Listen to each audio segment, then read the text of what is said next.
ಎಲ್ಲ ಹೊಸ ವಿಡಿಯೋಗಳ ನೋಟಿಫಿಕೇಶನ್ ತಪ್ಪದೇ ಪಡೆಯಲು ಸಬ್ಸ್ಕ್ರೈಬ್ ಆಗಿ ಪಕ್ಕದಲ್ಲಿ ಕಾಣಿಸುವ ಬೆಲ್ ಬಟನ್ ಪ್ರೆಸ್ ಮಾಡೋದನ್ನು ಮರಿಬೇಡಿ. Hello everyone, welcome to smart study circle YouTube channel. ನಾನು ನಿಮ್ಮ ಶ್ರೀಕಾಂತ್. ನೀವು ಇದೇ ಮೊದಲ ಬಾರಿಗೆ ನಮ್ಮ ಚಾನಲ್ಗೆ ಭೇಟಿ ನೀಡಿದ್ದಲ್ಲಿ ತಪ್ಪದೇ ಸಬ್ಸ್ಕ್ರೈಬ್ ಮಾಡಿ, ಒಂದು ಲೈಕ್ ಕೊಡಿ, ನಂತರ ಪಕ್ಕದಲ್ಲೇ ಕಾಣುತ್ತಿರುವಂತಹ ಬೆಲ್ ಐಕಾನನ್ನು ಪ್ರೆಸ್ ಮಾಡಿ ಹೆಚ್ಚಿನ ಹೊಸ ವಿಡಿಯೋ ನೋಟಿಫಿಕೇಷನ್ಗಳನ್ನು ತಪ್ಪದೇ ಪಡೆಯಿರಿ. ಓಕೆ, ಈ ದಿನ ನಾವು ಮೂಲಭೂತ ಹಕ್ಕುಗಳು ಅಥವಾ ಫಂಡಮೆಂಟಲ್ ರೈಟ್ಸ್ ಅನ್ನುವಂತಹ ಬಹಳಷ್ಟು ಸಂವಿಧಾನದ ವೆಯ್ಟೇಜ್ ಟಾಪಿಕ್ ಇದಾಗಿದ್ದು, ಪ್ರತಿ ಒಂದು ಎಕ್ಸಾಮಲ್ಲೂ ಇದರ ರಿಲೇಟೆಡ್ ಒಂದಲ್ಲ ಎರಡಲ್ಲ ನಿಯರ್ಲಿ 3-4 ಪ್ರಶ್ನೆಗಳನ್ನು ನಾವು ಕಂಡೇ ಕಾಣ್ತೀವಿ. ಈ ಒಂದಲ್ಲ ಒಂದು ರೀತಿಯಲ್ಲಿ ನೇರವಾಗಿ ವಿಧಿಗಳನ್ನೇ ಕೇಳ್ಬೋದು, ಅಥವಾ ಈ ವಿಧಿ ಏನಕ್ಕೆ ಸಂಬಂಧಪಟ್ಟಿದೆ ಅಂತಾದರೂ ಕೇಳ್ಬೋದು. ಈ ರೀತಿ ಒಂದಲ್ಲ ಒಂದು ರೀತಿಯಲ್ಲಿ ನಾವು ಪ್ರಶ್ನೆಗಳನ್ನ ನೋಡೋ ಕಾರಣಕ್ಕೆ ನಾನು ಸಂಪೂರ್ಣವಾದ ಮಾಹಿತಿಯನ್ನು ಕಲೆ ಹಾಕಿ ಪಿನ್ ಟು ಪಿನ್ ಮಾಹಿತಿಯನ್ನು ನಿಮ್ಮೊಂದಿಗೆ ಪ್ರಸ್ತುತಪಡಿಸಲು ಈ ದಿನ ಈ ಟಾಪಿಕ್ನ ಆಯ್ಕೆ ಮಾಡಿಕೊಂಡಿದ್ದೇನೆ. ದಯವಿಟ್ಟು ಇದನ್ನು ಸದುಪಯೋಗಪಡಿಸ್ಕೊಳ್ಳಿ ಮತ್ತು ತಪ್ಪದೆ ಕೊನೆಯವರೆಗೂ ವಿಡಿಯೋ ನೋಡಿ ಒಂದು ಲೈಕ್ ಮಾಡೋದನ್ನು ಮರಿಬೇಡಿ. ಓಕೆ, ಫಂಡಮೆಂಟಲ್ ರೈಟ್ಸ್ ಮೊದಲ ಬಾರಿಗೆ ಪ್ರತಿಯೊಬ್ಬ ವ್ಯಕ್ತಿಯ ವ್ಯಕ್ತಿತ್ವದ ಬೆಳವಣಿಗೆ ಮತ್ತು ಆತನ ಘನತೆಯನ್ನು ಕಾಪಾಡುವಂತಹ ಹಕ್ಕುಗಳನ್ನು ಮೂಲಭೂತ ಹಕ್ಕುಗಳು ಅಂತ ಕರೀತಾರೆ. ಓಕೆನಾ? ಪ್ರತಿಯೊಬ್ಬ ಮನುಷ್ಯನಿಗೂ ಮೌಲ್ಯಾಧಾರಿತ ಜೀವನಗಳನ್ನು ನಡೆಸುವಂತಕ್ಕೆ ಬೇಕಾಗಿರುವ ಒಂದು ನೈಸರ್ಗಿಕ ಬೇಡಿಕೆ ಯಾವುದು ಅಂತ ಹೇಳೋದಾದರೆ ಅದು ಮೂಲಭೂತ ಹಕ್ಕುಗಳು. ಈ ಮೂಲಭೂತ ಹಕ್ಕುಗಳು ಯಾವ ವ್ಯಕ್ತಿಗಿರಲ್ವೋ ಅವನನ್ನು ಒಂದು ಗುಲಾಮ ಅಂತ ಕರಿಬೋದು. ಯಾಕಂದರೆ ಅವನು ಕರ್ತವ್ಯ ನಿರತವಾದಂತಹ ಒಂದು ವ್ಯಕ್ತಿಯಾಗಿರ್ತಾನೆ ಹೊರತು ಅವನಿಗೆ ಯಾವುದೇ ರೀತಿಯ ಹಕ್ಕುಗಳ ಒಂದು ಅರಿವಿರೋದಿಲ್ಲ. ಆ ಕಾರಣಕ್ಕೆ ಅವನು ಗುಲಾಮನಾಗಿ ಕೆಲಸ ಮಾಡ್ತಾ ಒಂದು ಜೀವನವನ್ನು ನಡೆಸೋದನ್ನ ನಾವು ನೋಡ್ತೇವೆ. ಹಾಗಾಗಿ ಹಕ್ಕುಗಳಿಲ್ಲದೆ ಕೇವಲ ಕರ್ತವ್ಯ ಇದ್ದರೆ ಅಂತಹ ವ್ಯಕ್ತಿಯನ್ನು ಗುಲಾಮ ಎಂದು ಕರೆಯುತ್ತಾರೆ. ಇದು ನಾವು ತಿಳ್ಕೊಳ್ಬೇಕಾಗಿರುವಂತಹ ವಿಷಯ. ಹಾಗಾಗಿ ಎಲ್ಲ ದೇಶಗಳಲ್ಲೂ ಮೂಲಭೂತ ಹಕ್ಕುಗಳನ್ನು ಪ್ರಮುಖವಾಗಿ ನಾವು ಕಂಡೇ ಕಾಣ್ತೇವೆ. ಭಾಗ 3ರಲ್ಲಿ ಮೂಲಭೂತ ಹಕ್ಕುಗಳ ಬಗ್ಗೆ ವಿವರಣೆಯನ್ನು ನೀಡಲಾಗಿದೆ. ಹಾಗಾಗಿ ಭಾಗ 3 ಏನಂತ ಕರೀತಾರೆ ಅಂತ ನೋಡೋದಾದರೆ ಭಾರತದ ಜನರ ಮಹಾ ಸ್ವಾತಂತ್ರ್ಯ ಶಾಸನ ಅಂತ ಕರೀತಾರೆ. So part 3 is known as Magna Carta of Indian constitution. Because part 3 ನಮಗೆ ಮೂಲಭೂತ ಹಕ್ಕುಗಳನ್ನು ಪ್ರೊವೈಡ್ ಮಾಡೋದ್ರಿಂದ ನಾವು ಅದನ್ನು Magna Carta of Indian constitution ಅಂತ ಕರಿತೇವೆ. ಸೊ ಮ್ಯಾಗ್ನಾ ಕಾರ್ಟಾ ಎಂಬುದು ಹಕ್ಕುಗಳನ್ನು ಕುರಿತ ವಿಶ್ವದ ಮೊದಲ ಲಿಖಿತ ದಾಖಲೆಯಾಗಿದೆ. ಮ್ಯಾಗ್ನಾ ಕಾರ್ಟಾ ಅಂದರೆ ಏನು ಅಂತ ತುಂಬ ಜನಕ್ಕೆ ಕನ್ಫ್ಯೂಷನ್ ಇರುತ್ತೆ. ಸೊ ಮ್ಯಾಗ್ನಾ ಕಾರ್ಟಾ ಎಂಬುದು ಹಕ್ಕುಗಳನ್ನು ಕುರಿತಂತಹ ವಿಶ್ವದ ಮೊದಲ ಲಿಖಿತ ದಾಖಲೆ. ಇದನ್ನು ಹೊರಡಿಸಿದವರು ಯಾರು ಅಂದರೆ ಬ್ರಿಟನ್ನ 1ನೇ ಜಾನ್ 1215ರಲ್ಲಿ ಈ ಒಂದು ಹಕ್ಕುಗಳ ಪ್ರಣಾಳಿಕೆಯನ್ನು ಬ್ರಿಟನ್ನಲ್ಲಿ ಹೊರಡಿಸ್ತಾನೆ. ಹಾಗಾಗಿ ಇದರ ಹೆಸರು ಮ್ಯಾಗ್ನಾ ಕಾರ್ಟಾ ಅಂತ ಪ್ರಸಿದ್ಧಿ ಆಗುತ್ತೆ. ನಮ್ಮ ಭಾರತದಲ್ಲಿ ಇದನ್ನು Magna Carta of Indian constitution ಅಂತ ಕರಿತವೆ. ಓಕೆ, ಮೂಲಭೂತ ಹಕ್ಕುಗಳ ಹಿನ್ನೆಲೆ. ನಾವು ಮೂಲಭೂತ ಹಕ್ಕುಗಳ ಹಿನ್ನೆಲೆ ತಿಳ್ಕೊಳ್ಳೋದಾದರೆ 1895ರಲ್ಲಿ ಭಾರತೀಯ ಸಂವಿಧಾನ ಮಸೂದೆಯನ್ನು ಮಂಡನೆ ಮಾಡ್ತಾರೆ. ಕೆಲವು ಮೂಲಭೂತ ಹಕ್ಕುಗಳನ್ನು ಈ ಮಸೂದೆಯಲ್ಲಿ ಮಹತ್ವವನ್ನು ಎತ್ತಿ ಹಿಡಿಯುವ ಕೆಲಸವನ್ನು ಮಾಡ್ತಾರೆ. ಓಕೆನಾ? ದಿ ಕಾನ್ಸ್ಟಿಟ್ಯೂಷನ್ ಆಫ್ ಇಂಡಿಯಾ ಬಿಲ್ಲಲ್ಲಿ. ಅದೇ ರೀತಿ 1925 ಡಿಸೆಂಬರ್ನಲ್ಲಿ ಅನಿ ಬೆಸೆಂಟ್ ರವರು ಕಾಮನ್ವೆಲ್ತ್ ಆಫ್ ಇಂಡಿಯಾ ಅನ್ನುವಂತಹ ಒಂದು ಬಿಲ್ನ ಪ್ರಸ್ತಾಪ ಮಾಡ್ತಾರೆ. ಈ ಒಂದು ಬಿಲ್ನಲ್ಲಿ ಅವರು ಪ್ರಮುಖವಾಗಿ 7 ಮೂಲಭೂತ ಹಕ್ಕುಗಳನ್ನು ಪ್ರತಿಪಾದಿಸ್ತಾರೆ. ಆ 7 ಮೂಲಭೂತ ಹಕ್ಕುಗಳು ಯಾವ ಅಂತ ನೋಡೋದಾದರೆ ವ್ಯಕ್ತಿ ಸ್ವಾತಂತ್ರ್ಯ, ವಾಕ್ ಸ್ವಾತಂತ್ರ್ಯ, ಆತ್ಮಸಾಕ್ಷಿ ಸ್ವಾತಂತ್ರ್ಯ, ಕಾನೂನಿನ ಮುಂದೆ ಎಲ್ಲರೂ ಸಮಾನರು ಎನ್ನುವಂತಹ 7 ಮೂಲಭೂತ ಹಕ್ಕುಗಳನ್ನು ಅನಿ ಬೆಸೆಂಟ್ ರವರು ಪ್ರತಿಪಾದನೆ ಮಾಡ್ತಾರೆ. ಇದೇ ಅನಿ ಬೆಸೆಂಟ್ ರವರು ಹೋಮ್ ರೂಲ್ ಲೀಗ್ನ ಸ್ಥಾಪನೆ ಮಾಡಿದವರು ಚೆನ್ನೈನ ಅಡಿಯಾರ್ನಲ್ಲಿ. ಓಕೆನಾ? ಇದು ಗೊತ್ತಿರಲಿ.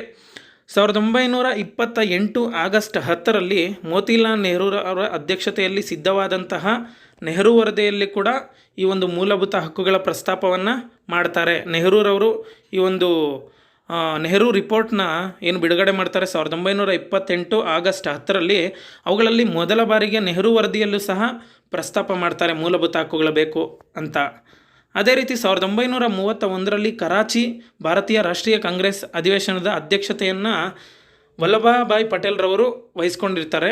ಅವರು ಇಲ್ಲಿ ಮೂಲಭೂತ ಹಕ್ಕುಗಳನ್ನು ಮಂಡಿಸ್ತಾರೆ. ಮೂಲಭೂತ ಹಕ್ಕುಗಳನ್ನ ಪ್ರತಿಪಾದನೆ ಮಾಡಿ ಬ್ರಿಟಿಷರಿಗೆ ಬೇಡಿಕೆ ಇಡ್ತಾರೆ. ಇದನ್ನು ನಾವು ನೋಡ್ಬೋದಾಗಿದೆ. 1945ರಲ್ಲಿ ತೇಜ್ ಬಹದ್ದೂರ್ ಸಫ್ರೂ ಕಮಿಟಿ ಏನಿದೆ ಭಾರತೀಯರಿಗೆ ಮೂಲಭೂತ ಹಕ್ಕುಗಳು ಒದಗಿಸಬೇಕೆಂದು 21 ಅಂಶಗಳ ವರದಿಯಲ್ಲಿ ತಿಳಿಸ್ಕೊಡುತ್ತೆ. ಓಕೆನಾ. 1946ರ ಕ್ಯಾಬಿನೆಟ್ ಆಯೋಗವು ಮೂಲಭೂತ ಹಕ್ಕುಗಳ ಬಗ್ಗೆ ಪ್ರಸ್ತಾಪವನ್ನು ಮಾಡುತ್ತೆ. ಅನಂತರ 1948 ಡಿಸೆಂಬರ್ 10ರಂದು ವಿಶ್ವಸಂಸ್ಥೆ ಮಾನವ ಹಕ್ಕುಗಳ ಘೋಷಣೆಯನ್ನು ಮಾಡುತ್ತೆ. ಇದೆಲ್ರಿಗೂ ನಮ್ಗೆ ಗೊತ್ತಿರುವಂಥ ವಿಚಾರಣೆ. 1948 ಡಿಸೆಂಬರ್ 10ರಂದು ವಿಶ್ವಸಂಸ್ಥೆ 30 ಮಾನವ ಹಕ್ಕುಗಳನ್ನು ಘೋಷಣೆ ಮಾಡುತ್ತೆ. ಇದರಿಂದ ಪ್ರಭಾವಿತವಾಗಿ ನಮ್ಮ ಭಾರತದಲ್ಲಿ ಕೊನೆಯದಾಗಿ ಮೂಲಭೂತ ಹಕ್ಕುಗಳನ್ನು ನಾವು ಅಳವಡಿಸ್ಕೊಳ್ತೇವೆ. ಓಕೆನಾ. ಇದು ನಮ್ಗೆ ಗೊತ್ತಿರಬೇಕಾಗಿರುವಂತಹ ಬಹುಮುಖ್ಯವಾದಂಥ ಪಾಯಿಂಟ್ ಆಗಿದೆ.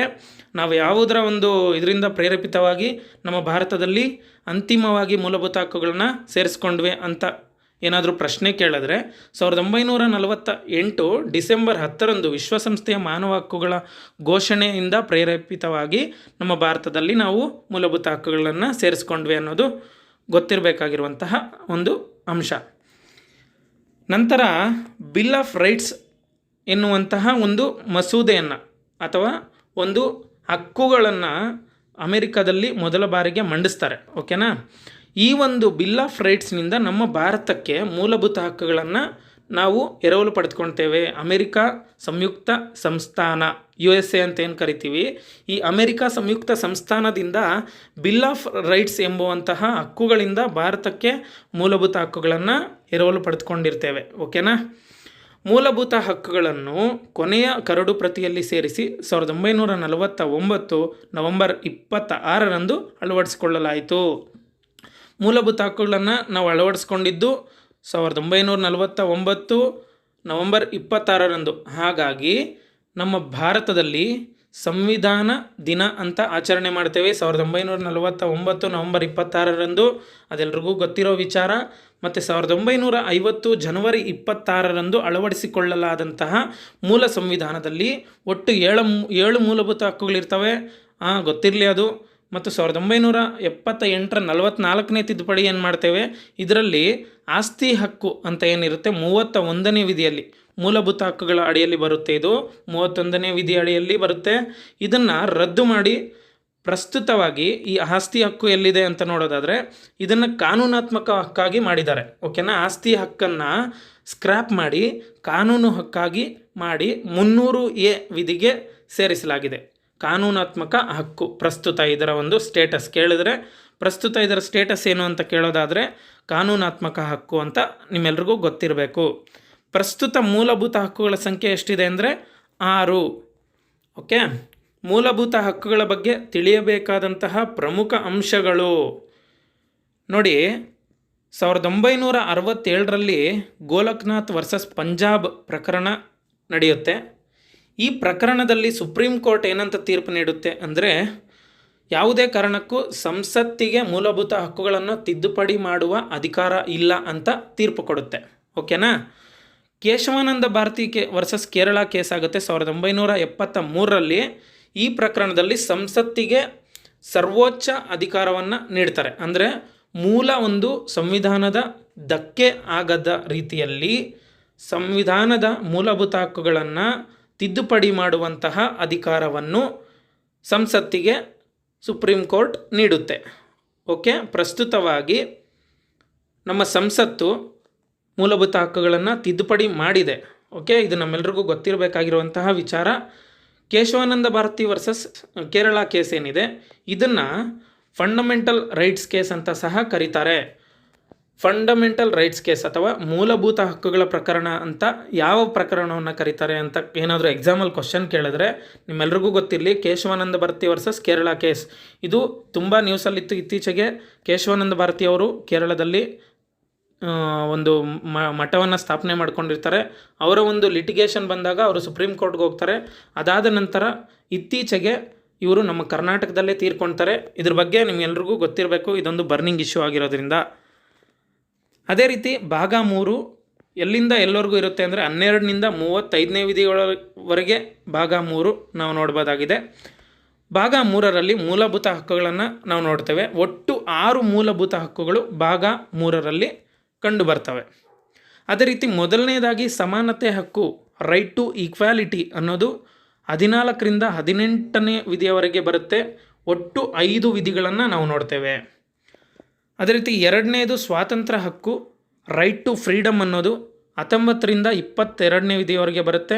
ಇದು 4 ವಿಧಿಗಳನ್ನ ನಾವು ನೋಡ್ತೇವೆ. ಮತ್ತು ಶೋಷಣೆ ವಿರುದ್ಧ ಹಕ್ಕು, ರೈಟ್ ಟು ಅಗೇನ್ಸ್ಟ್ ಎಕ್ಸ್ಪ್ಲಾಯಿಟೇಷನ್, 23ರಿಂದ 24ನೇ ವಿಧಿವರೆಗೂ ನಾವು ನೋಡ್ತೇವೆ. ಒಟ್ಟು 2 ವಿಧಿಗಳು ಇದರಲ್ಲಿ ಬರುತ್ತೆ. ಮತ್ತು ಧಾರ್ಮಿಕ ಹಕ್ಕು, right to freedom of religion, 25ರಿಂದ 28, ಒಟ್ಟು 4 ವಿಧಿಗಳು ಬರ್ತವೆ. ಸಾಂಸ್ಕೃತಿಕ ಮತ್ತು ಶೈಕ್ಷಣಿಕ ಹಕ್ಕು, cultural and education right, 29 to 30, ಒಟ್ಟು 2 ವಿಧಿಗಳು ಇದರಲ್ಲೂ ಬರುತ್ತೆ. ಮತ್ತು ಸಂವಿಧಾನಾತ್ಮಕ ಪರಿಹಾರದ ಹಕ್ಕು, ರೈಟ್ ಟು ಕಾನ್ಸ್ಟಿಟ್ಯೂಷನಲ್ ರೆಮಿಡೀಸ್, 32ನೇ ವಿಧಿ ಬರುತ್ತೆ. ಇದೊಂದು ವಿಧಿ. ಇದನ್ನು ಗಾರ್ಡಿಯನ್ ಆಫ್ ಇಂಡಿಯನ್ ಕಾನ್ಸ್ಟಿಟ್ಯೂಷನ್ ಅಂತ ಸುಪ್ರೀಂ ಕೋರ್ಟ್ ಇದನ್ನು ಕರೀತಾರೆ. ಅದೇ ರೀತಿ 32ನೇ ವಿಧಿಯನ್ನು ಅಂಬೇಡ್ಕರ್ ಅವರು ಭಾರತದ ಸಂವಿಧಾನದ ಆತ್ಮ ಮತ್ತು ಹೃದಯ ಅಂತ ಕರೀತಾರೆ. ಇದು ನಿಮ್ಮೆಲ್ರಿಗೂ ಗೊತ್ತಿರುತ್ತೆ, ಗೊತ್ತಿಲ್ಲ ಅಂದರೆ ತಿಳ್ಕೊಳ್ಳಿ. ಮೂಲಭೂತ ಹಕ್ಕುಗಳನ್ನು ಸಂಸತ್ತು ತನ್ನ ವಿಶೇಷ ಬಹುಮತದೊಂದಿಗೆ ಮಾತ್ರ ತಿದ್ದುಪಡಿ ಮಾಡಬಹುದಾಗಿದೆ. ಯಾವುದೇ ಕಾರಣಕ್ಕೂ ಮೂಲಭೂತ ಹಕ್ಕುಗಳನ್ನ ಸಂಸತ್ತು ಸರಳ ಬಹುಮತದಿಂದ ತಿದ್ದುಪಡಿ ಮಾಡುವ ಅವಕಾಶ ಇಲ್ಲ. ಇದು ನಿಮ್ಮೆಲ್ರಿಗೂ ಗೊತ್ತಿರಬೇಕಾದಂಥ ಮಹತ್ವ ಒಂದು ಪಾಯಿಂಟ್ ಆಗಿರುತ್ತೆ. ಮೂಲಭೂತ ಹಕ್ಕುಗಳನ್ನ ಸಂಸತ್ತು ಯಾವತ್ತೂ ಅಷ್ಟೇ ವಿಶೇಷ ಬಹುಮತದೊಂದಿಗೆ ಮಾತ್ರ ತಿದ್ದುಪಡಿ ಮಾಡುವಂತಹ ಪ್ರಾತಿನಿಧ್ಯವನ್ನು ಕಲ್ಪಿಸಲಾಗಿದೆ. ಮೂಲಭೂತ ಹಕ್ಕುಗಳನ್ನು ಬಾಹ್ಯ ತುರ್ತು ಸಂದರ್ಭದಲ್ಲಿ ಮಾತ್ರ ರಾಷ್ಟ್ರಾಧ್ಯಕ್ಷರು ಅಮಾನತುಗೊಳಿಸಬಹುದು. ಮೂಲಭೂತ ಹಕ್ಕುಗಳನ್ನ ಮೊಟಕುಗೊಳಿಸುವಂತಹ ಅಧಿಕಾರ ರಾಷ್ಟ್ರಾಧ್ಯಕ್ಷರಿಗೆ ಇರುತ್ತೆ. ಯಾವ ಸಂದರ್ಭದಲ್ಲಿ? ಬಾಹ್ಯ ತುರ್ತು ಪರಿಸ್ಥಿತಿ. 2 ರೀತಿಯ ತುರ್ತು ಪರಿಸ್ಥಿತಿಗಳನ್ನ ನಾವು ನೋಡ್ತೇವೆ. ಒಂದು ಅಂತರ್ ತುರ್ತು ಪರಿಸ್ಥಿತಿ, ಇನ್ನೊಂದು ಬಾಹ್ಯ ತುರ್ತು ಪರಿಸ್ಥಿತಿ ಅಂತ ಬರುತ್ತೆ. 350ನೇ ವಿಧಿಯಲ್ಲಿ ಅಂತರ್ ತುರ್ತು ಪರಿಸ್ಥಿತಿ ಅಥವಾ ಬಾಹ್ಯ ತುರ್ತು ಪರಿಸ್ಥಿತಿ ಅಂತ ಬರುತ್ತೆ. ಸೊ ಬಾಹ್ಯ ತುರ್ತು ಪರಿಸ್ಥಿತಿ ಸಂದರ್ಭದಲ್ಲಿ ಮಾತ್ರ ರಾಷ್ಟ್ರಾಧ್ಯಕ್ಷರು ಈ ಒಂದು ಮೂಲಭೂತ ಹಕ್ಕುಗಳನ್ನ ಅಮಾನತುಗೊಳಿಸ್ತಾರೆ. ಅದು ಎಲ್ಲವನ್ನೂ ಅಲ್ಲ. 20 ಮತ್ತು 21ನೇ ವಿಧಿಯನ್ನು ಹೊರತುಪಡಿಸಿ ಇನ್ನೆಲ್ಲವನ್ನೂ ಅವರು ಮೊಟಕುಗೊಳಿಸಬಹುದು. 20 ಮತ್ತು 21 ವಿಧಿಯನ್ನು ಅವರು ಮೊಟಕುಗೊಳಿಸಲಾಗುವುದಿಲ್ಲ. ಇದು ನಿಮಗೆ ಗೊತ್ತಿರಲಿ. ಸಮಾನತೆ ಹಕ್ಕು 14ರಿಂದ 18ರವರೆಗೆ ಬರುತ್ತೆ. ಮೊದಲನೇ ಭಾಗದಲ್ಲಿ ಅಂದರೆ ಮೊದಲನೇ ಹಕ್ಕು. 12ನೇ ವಿಧಿ ಏನು ಹೇಳುತ್ತೆ ಅಂದರೆ ರಾಜ್ಯವನ್ನು ವ್ಯಾಖ್ಯಾನಿಸುತ್ತೆ. 12ನೇ ವಿಧಿ ರಾಜ್ಯ ಅಂದರೆ ಏನು? ರಾಜ್ಯ ಎಂಬುದು ಒಂದು ವಿಶಾಲ ಪರಿಭಾಷೆ ಕಲ್ಪನೆಯನ್ನು ನೀಡುತ್ತೆ. ರಾಜ್ಯ ಎಂದರೆ ಏನು ಅಂತ ಆ್ಯಕ್ಚುಲಿ ಪಿ ಡಿ ಒದಲ್ಲಿ ಕೇಳಿದ್ದಾರೆ, KPSCಯಲ್ಲಿ ಕೇಳಿದ್ದಾರೆ. ಇದೆಲ್ರಿಗೂ ಒಂದು ಸ್ವಲ್ಪ ಗೊಂದಲ ಆಗುವಂತಹ ವಿಚಾರ. ಹಾಗಾಗಿ ನಾನು ಅಲ್ಲಿ ಆಪ್ಷನ್ಸ್ ಏನು ಕೇಳಿದ್ರು ಅದನ್ನು ಇಲ್ಲಿ ಎಂಟ್ರಿ ಮಾಡಿದ್ದೀನಿ. ಕೇಂದ್ರ ಸರ್ಕಾರ, ರಾಜ್ಯ ಸರ್ಕಾರ, ಸ್ಥಳೀಯ ಸರ್ಕಾರಗಳು, ಸಂಸತ್ತು ಮತ್ತು ಸರ್ಕಾರದ ನಿಯಂತ್ರಣಕ್ಕೆ ಬರುವ ಪ್ರಾಧಿಕಾರಗಳು, ಸೇವಾ ಪ್ರಾಧಿಕಾರಗಳು ಅಂತಿದೆ. ಓಕೆನಾ? ಅಲ್ಲಿ ಕ್ವಶನ್ ಏನು ಕೇಳಿದರು PDOದಲ್ಲಿ, ರಾಜ್ಯ ಎಂದರೆ ಅಂತ ಕೊಟ್ಬಿಟ್ಟು ಆಪ್ಷನ್ ಎ ಕೇಂದ್ರ ಸರ್ಕಾರ, ಬಿ ರಾಜ್ಯ ಸರ್ಕಾರ, ಸಿ ಸ್ಥಳೀಯ ಸರ್ಕಾರಗಳು, ಡಿ ಮೇಲಿನ ಎಲ್ಲವೂ ಅಂತ ಕೊಟ್ಟಿದ್ರು. ಹಾಗಾಗಿ ಮೇಲಿನ ಎಲ್ಲವೂ ಅಂತ ನಮ್ಗೆ ಗೊತ್ತಿರಬೇಕು. ಸೊ ಇದನ್ನು ಇಲ್ಲಿ ನಾನು ಪ್ರಸ್ತಾಪ ಮಾಡಿದೆ, ಎಲ್ಲರೂ ತಿಳ್ಕೊಳ್ಳಿ. ಇತ್ತೀಚೆಗೆ ವಿಶ್ವಸಂಸ್ಥೆ ರಾಜ್ಯ ಪದದ ಅರ್ಥದಲ್ಲಿ ಸೇರಿದೆ ಎಂದು ಹೈಕೋರ್ಟ್ನಲ್ಲಿ ಚರ್ಚಿಸಿದಾಗ ಅದು ಸೇರಿಲ್ಲ ಎಂಬ ತೀರ್ಪನ್ನು ದೆಹಲಿ ಹೈಕೋರ್ಟ್ ನೀಡಿದೆ. ಇದು ಕರೆಂಟ್ ಅಫೇರ್ಸಲ್ಲಿರುವಂಥದ್ದು. ಇತ್ತೀಚೆಗೆ ವಿಶ್ವಸಂಸ್ಥೆ ರಾಜ್ಯ ಪದದ ಅರ್ಥದಲ್ಲಿ ಸೇರಿದೆ ಅಂತ ಹೇಳ್ತಾರೆ. ಆದರೆ ನಮ್ಮ ದೆಹಲಿ ಹೈಕೋರ್ಟ್ ಏನು ಹೇಳುತ್ತೆ? ಸೇರಿಲ್ಲ ಎಂಬುವಂತಹ ತೀರ್ಪನ್ನು ನೀಡುತ್ತೆ. ಅದೇ ರೀತಿ 13ನೇ ವಿಧಿ ಏನು ಹೇಳುತ್ತೆ ಅಂದರೆ ಸಂಸತ್ತು ರಾಜ್ಯ ಶಾಸನ ಸಭೆಗಳು ರೂಪಿಸುವ ಕಾನೂನುಗಳು ಮೂಲಭೂತ ಹಕ್ಕಿಗೆ ವ್ಯತಿರಿಕ್ತವಾಗಿದ್ದರೆ ಅವುಗಳನ್ನು ಅಸಿಂಧು ಎಂದು ತಿಳಿಸುತ್ತದೆ. ಯಾವುದೇ ಕಾರಣಕ್ಕೂ ಮೂಲಭೂತ ಹಕ್ಕುಗಳಿಗೆ ಒಂದು ವ್ಯತಿರಿಕ್ತವಾದಂತಹ ಅಥವಾ ಮಾರಕವಾದಂತಹ ಅಥವಾ ವಿರುದ್ಧವಾದಂತಹ ಒಂದು ಕಾಯ್ದೆಗಳಾಗಿರ್ಬೋದು, ಒಂದು ಕಾನೂನುಗಳನ್ನಾಗಿರ್ಬೋದು ಸಂಸತ್ತು ರೂಪಿಸಿದಾಗ ಅದನ್ನು 13ನೇ ವಿಧಿಯ ಪ್ರಕಾರ ಅಸಿಂಧು ಅಂತ ಗೊಳಿಸಲಾಗುತ್ತೆ. ಮತ್ತು ಶಾಸಕಾಂಗದ ಸರ್ವಾಧಿಕಾರತ್ವ ಧೋರಣೆಯನ್ನು ಈ ವಿಧಿ ನಿಯಂತ್ರಿಸುತ್ತದೆ. ಯಾವುದೇ ಕಾರಣಕ್ಕೂ ನೋಡಿ, ಶಾಸಕಾಂಗ ಇವಾಗ ನಮ್ಮ ಸಂಸತ್ತೇನಿದೆ, ಸಂಸತ್ತು ಫೈನಲಿ ಒಂದು ಕಾನೂನನ್ನು ರೂಪಿಸುತ್ತೆ. ಅದನ್ನು ಎಲ್ಲರೂ ಪಾಲಿಸಬೇಕು ಅಂತ ಸರ್ವಾಧಿಕಾರತ್ವದಲ್ಲಿ ಇರುತ್ತೆ. ಎಲ್ಲರೂ ಪಾಲನೆ ಮಾಡಲೇಬೇಕು. ಸಂಸತ್ತೇನಾದರೂ ಒಂದು ಕಾಯ್ದೆ ಜಾರಿ ಮಾಡಿದೆ ಅಂದರೆ ಅದನ್ನು ಕಟ್ಟುನಿಟ್ಟಾಗಿ ಎಲ್ಲರೂ ಫಾಲೋ ಮಾಡಲೇಬೇಕು, ಇಲ್ಲಾಂದರೆ ಕಠಿಣ ಶಿಕ್ಷೆ ಆಗುತ್ತೆ. ಸೊ ಅದು ಸರ್ವಾಧಿಕಾರತ್ವ ಧೋರಣೆ. ಬಟ್ ಇಲ್ಲಿ ನ್ಯಾಯಿಕ ವಿಮರ್ಶೆ ಏನು ಜುಡಿಷಿಯಲ್ ರಿವ್ಯೂಗೆ ಅವಕಾಶ ಇದೆ. ನಮ್ಮ ಭಾರತದಲ್ಲಿ 13ನೇ ವಿಧಿ ಅಂಡರಲ್ಲಿ ನ್ಯಾಯಿಕ ವಿಮರ್ಶೆ ಅಥವಾ ಜುಡಿಷಿಯಲ್ ರಿವ್ಯೂಗೆ ಅವಕಾಶವನ್ನು ಒದಗಿಸಿಕೊಡಲಾಗಿದೆ. ಸೊ ಪ್ರಶ್ನೆ ಮಾಡ್ಬೋದಾಗಿದೆ, ಚರ್ಚೆ ಮಾಡ್ಬೋದಾಗಿದೆ. ಅನಂತರ ಈ ಒಂದು ವಿಧಿಯ ಪ್ರಕಾರ ಮೂಲಭೂತ ಹಕ್ಕುಗಳಿಗೆ ವಿರುದ್ಧವಾಗಿದ್ದರೆ ಅದನ್ನು ಅಸಿಂಧುಗೊಳಿಸುವ ಅಧಿಕಾರವನ್ನು ಸಹ ಹೊಂದಿದೆ. ಓಕೆನಾ. 14ನೇ ವಿಧಿ ಕಾನೂನಿನ ಮುಂದೆ ಎಲ್ಲರೂ ಸಮಾನರು ಎಂದು ಹೇಳುತ್ತೆ. 14ನೇ ವಿಧಿ ಕಾನೂನಿನ ಮುಂದೆ ಎಲ್ಲರೂ ಸಮಾನರು ಅಂತ ಹೇಳುತ್ತೆ. ಆದರೆ ಎಕ್ಸೆಪ್ಷನ್ಸ್ ಇದೆ, ಅಪವಾದಗಳು ಹೊರತುಪಡಿಸಿ ಅಂತ ನಾವೇನು ಹೇಳ್ತೀವಿ, ಅದು ಒಂದು ಕೆಲವರಿಗೆ ಮಾತ್ರ ಪ್ರಾತಿನಿಧ್ಯವನ್ನು ಈ ಒಂದು ಇದರಲ್ಲಿ ನೀಡಲಾಗಿದೆ. 361ನೇ ವಿಧಿ ಪ್ರಕಾರ ರಾಷ್ಟ್ರಪತಿ ಮತ್ತು ರಾಜ್ಯಪಾಲರಿಗೆ ಕಾನೂನಿನ ಇದರಲ್ಲಿ ಸಮಾನತೆಯ ವಿನಾಯಿತಿಯನ್ನು ನೀಡಿರ್ತಾರೆ. ಓಕೆ, ಯಾಕೆ ಅಂತ ಕೇಳೋದಾದರೆ ಅವರು ಕೆಲವೊಂದು ಪರಮಾಧಿಕಾರಗಳು ಅಥವಾ ಕೆಲವೊಂದು ವಿಶೇಷವಾದಂತಹ ಅಧಿಕಾರಗಳನ್ನು ನಿರ್ವಹಿಸಬೇಕಾಗಿರೋದ್ರಿಂದ ಅವರಿಗೆ ಈ ಒಂದು ಕಾನೂನಿನ ಮುಂದೆ ವಿನಾಯಿತಿಯನ್ನು ನೀಡಿರ್ತಾರೆ. ಓಕೆನಾ. ಇವರನ್ನು ಅಧಿಕಾರಾವಧಿಯಲ್ಲಿ ಬಂಧಿಸುವಂತಿಲ್ಲ ಮತ್ತು ಕ್ರಿಮಿನಲ್ ಮೊಕದ್ದಮೆಗಳನ್ನ ಯಾವುದೇ ಕಾರಣಕ್ಕೂ ಇವ್ರ ಮೇಲೆ ಜಾರಿಗೊಳಿಸುವಂತಿಲ್ಲ. ಯಾರ ಮೇಲೆ? ರಾಷ್ಟ್ರಪತಿಗಳು ಮತ್ತು ರಾಜ್ಯಪಾಲರ ಮೇಲೆ ಯಾವುದೇ ಕಾರಣಕ್ಕೂ ಕ್ರಿಮಿನಲ್ ಮೊಕದ್ದಮೆಗಳನ್ನ ಹೂಡುವಂತಿಲ್ಲ ಮತ್ತು ಅಧಿಕಾರಾವಧಿಯಲ್ಲಿ ಬಂಧಿಸುವಂತಿಲ್ಲ. ಈ ವಿಧಿಯು ವಿದೇಶಿ ಸಾರ್ವಭೌಮರಿಗೆ ಅನ್ವಯಿಸುವುದಿಲ್ಲ. ಇದು ವಿದೇಶಿ ಸಾರ್ವಭೌಮರಿಗೆ ಅನ್ವಯಿಸುವುದಿಲ್ಲ ಅಂದರೆ ಏನು? ವಿದೇಶಿ ಸಾರ್ವಭೌಮರು ಅಂದರೆ ಫಾರ್ ಎಕ್ಸಾಂಪಲ್ ಅಮೇರಿಕಾದ ಪ್ರೆಸಿಡೆಂಟ್ ಟ್ರಂಪ್ ನಮ್ಮ ಇಂಡಿಯಾಗೆ ಬರ್ತಾರೆ, ಅವರಿಗೆ ಈ ಒಂದು ಸಮಾನತೆ ಹಕ್ಕು ಅನ್ವಯಿಸೋದಿಲ್ಲ. ಫಾರ್ ಎಕ್ಸಾಂಪಲ್ ಬೇರೆ ಯಾವುದೇ ಒಂದು ದೇಶದಿಂದ ರಾಜರು ಬರ್ತಾರೆ, ಅವ್ರಿಗೆ ಅನ್ವಯಿಸೋದಿಲ್ಲ. ಬೇರೆ ದೇಶದಿಂದ ಪ್ರಧಾನಮಂತ್ರಿಗಳು ನಮ್ಮ ಭಾರತಕ್ಕೆ ಬರ್ತಾರೆ, ಅವರಿಗೆ ಅನ್ವಯಿಸೋದಿಲ್ಲ. ಅದೇ ರೀತಿ ಬೇರೆ ದೇಶದ ರಾಯಭಾರಿಗಳಿಗೆ ಸಹ, ಈ ಫಾರಿನ್ ಡಿಪ್ಲೊಮೇಟ್ಸ್ ಏನಿರ್ತಾರೆ ಅವ್ರಿಗೂ ಸಹ 14ನೇ ವಿಧಿ ಯಾವುದೇ ಕಾರಣಕ್ಕೂ ಅನ್ವಯವಾಗೋದಿಲ್ಲ. ಓಕೆನಾ. ಅದೇ ರೀತಿ 15ನೇ ವಿಧಿ ಏನು ಹೇಳುತ್ತೆ ಅಂದರೆ ಕುಲ, ಜಾತಿ, ಧರ್ಮ ಮತ್ತು ಜನ್ಮಸ್ಥಳದ ಆಧಾರದ ಮೇಲೆ ತಾರತಮ್ಯವನ್ನು ಮಾಡಬಾರದು ಅಂತ ಹೇಳುತ್ತೆ. ಆದರೆ ಇದರಲ್ಲೂ ಸಹ ಕೆಲವೊಂದು ಅಪವಾದಗಳು ಅಥವಾ ಎಕ್ಸೆಪ್ಷನ್ಸ್ನ ನೋಡ್ಬೋದಾಗಿದೆ ನಾವು. ಸಾರ್ವಜನಿಕ ಹಿತಾಸಕ್ತಿಯ ಮೇಲೆ ಕೆಲವೊಂದು ಇದರಲ್ಲಿ ಎಕ್ಸೆಪ್ಷನ್ಸ್ನ ನೀಡಿದ್ದಾರೆ. ರಾಜ್ಯ ಬೇಕಾದಲ್ಲಿ ದುರ್ಬಲ ಮಹಿಳೆಯರು ಮತ್ತು ಮಕ್ಕಳ ಅಭ್ಯುದಯಕ್ಕೆ ವಿಶೇಷ ನಿಯಮಗಳನ್ನು ರಚಿಸಬಹುದಾಗಿದೆ. ಇದಕ್ಕೆ ಉದಾಹರಣೆ ಏನು ಅಂದರೆ ಪಂಚಾಯತ್ ರಾಜ್ನಲ್ಲಿ ಮಹಿಳೆಯರಿಗೆ 33% ಸ್ಥಾನಗಳ ಮೀಸಲಾತಿ ಮತ್ತು Young Indian lawyers association versus TDB ಏನು ನಮ್ಮ ಶಬರಿಮಲೆ ಪ್ರಕರಣ ಇದೆ, ಅದನ್ನು ಇದಕ್ಕೆ ಉದಾಹರಣೆಯಾಗಿ ನಾವು ತಗೊಳ್ಬೋದಾಗಿದೆ. ಯಾಕೆ ಅಂದರೆ ಇಲ್ಲಿ ನೋಡಿ, ಕುಲ, ಜಾತಿ, ಧರ್ಮ ಮತ್ತು ಜನ್ಮಸ್ಥಳದ ಆಧಾರದ ಮೇಲೆ ತಾರತಮ್ಯ ಮಾಡುವಂತಿಲ್ಲ ಅಂತ ಹೇಳ್ಬಿಟ್ಟು ಇವರಿಗೆ ಇಲ್ಲಿ ವಿಶೇಷವಾದಂತಹ ಒಂದು ಪ್ರಾತಿನಿಧ್ಯಗಳನ್ನ ನೀಡಿದ್ದಾರೆ. ಸೊ ಇದು ದುರ್ಬಲ ವರ್ಗದವರಿಗೆ ಮತ್ತು ದುರ್ಬಲ ಮಹಿಳೆಯರಿಗೆ ಮತ್ತು ಮಕ್ಕಳ ಅಭ್ಯುದಯಕ್ಕೆ ನೀಡಿರುವಂಥದ್ದು. ಓಕೆನಾ. Young Indian lawyers association versus TDB ಕೇಸ್ನ ಸ್ವಲ್ಪ ನೋಡ್ಕೊಳ್ಳಿ. 16ನೇ ವಿಧಿ ಏನು ಹೇಳುತ್ತೆ ಅಂದರೆ ಜಾತಿ, ಮತ, ಲಿಂಗ ಯಾವುದೇ ತಾರತಮ್ಯವಿಲ್ಲದೆ ಸಾರ್ವಜನಿಕ ಹುದ್ದೆಗಳಲ್ಲಿ ಸಮಾನತೆಯನ್ನು ಕಲ್ಪಿಸುವಂಥದ್ದು. ಓಕೆನಾ. ಮತ್ತು ಅಪವಾದಗಳು ಎಕ್ಸೆಪ್ಷನ್ಸ್ ಏನಿರುತ್ತೆ ಅಂದರೆ ಸಾಮಾಜಿಕ, ಶೈಕ್ಷಣಿಕ ಹಿಂದುಳಿದ ವರ್ಗಗಳ ಪ್ರಾತಿನಿಧ್ಯಕ್ಕೆ ಸರ್ಕಾರಿ ಹುದ್ದೆಗಳಲ್ಲಿ ಮೀಸಲಾತಿ ನಾವು ನೋಡ್ತಾ ಇದ್ದೇವೆ ಇಂದು.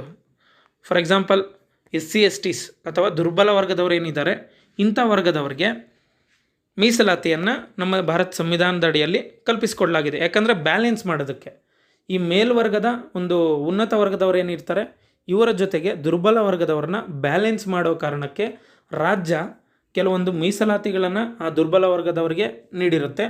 ಸೊ ಇದು ಎಕ್ಸೆಪ್ಷನ್ ಆಗಿ ನಾವಿಲ್ಲಿ ನೋಡ್ಬೋದು. ಮತ್ತು ಇತ್ತೀಚೆಗೆ ಕರೆಂಟ್ ಅಫೇರ್ಸಲ್ಲಿರುವಂಥದ್ದು 2019ರ 103ನೇ ತಿದ್ದುಪಡಿ ಏನಿದೆ, 16ರ ಉಪವಿಧಿಗೆ ತಿದ್ದುಪಡಿಯನ್ನು ಸೇರಿಸಿದೆ.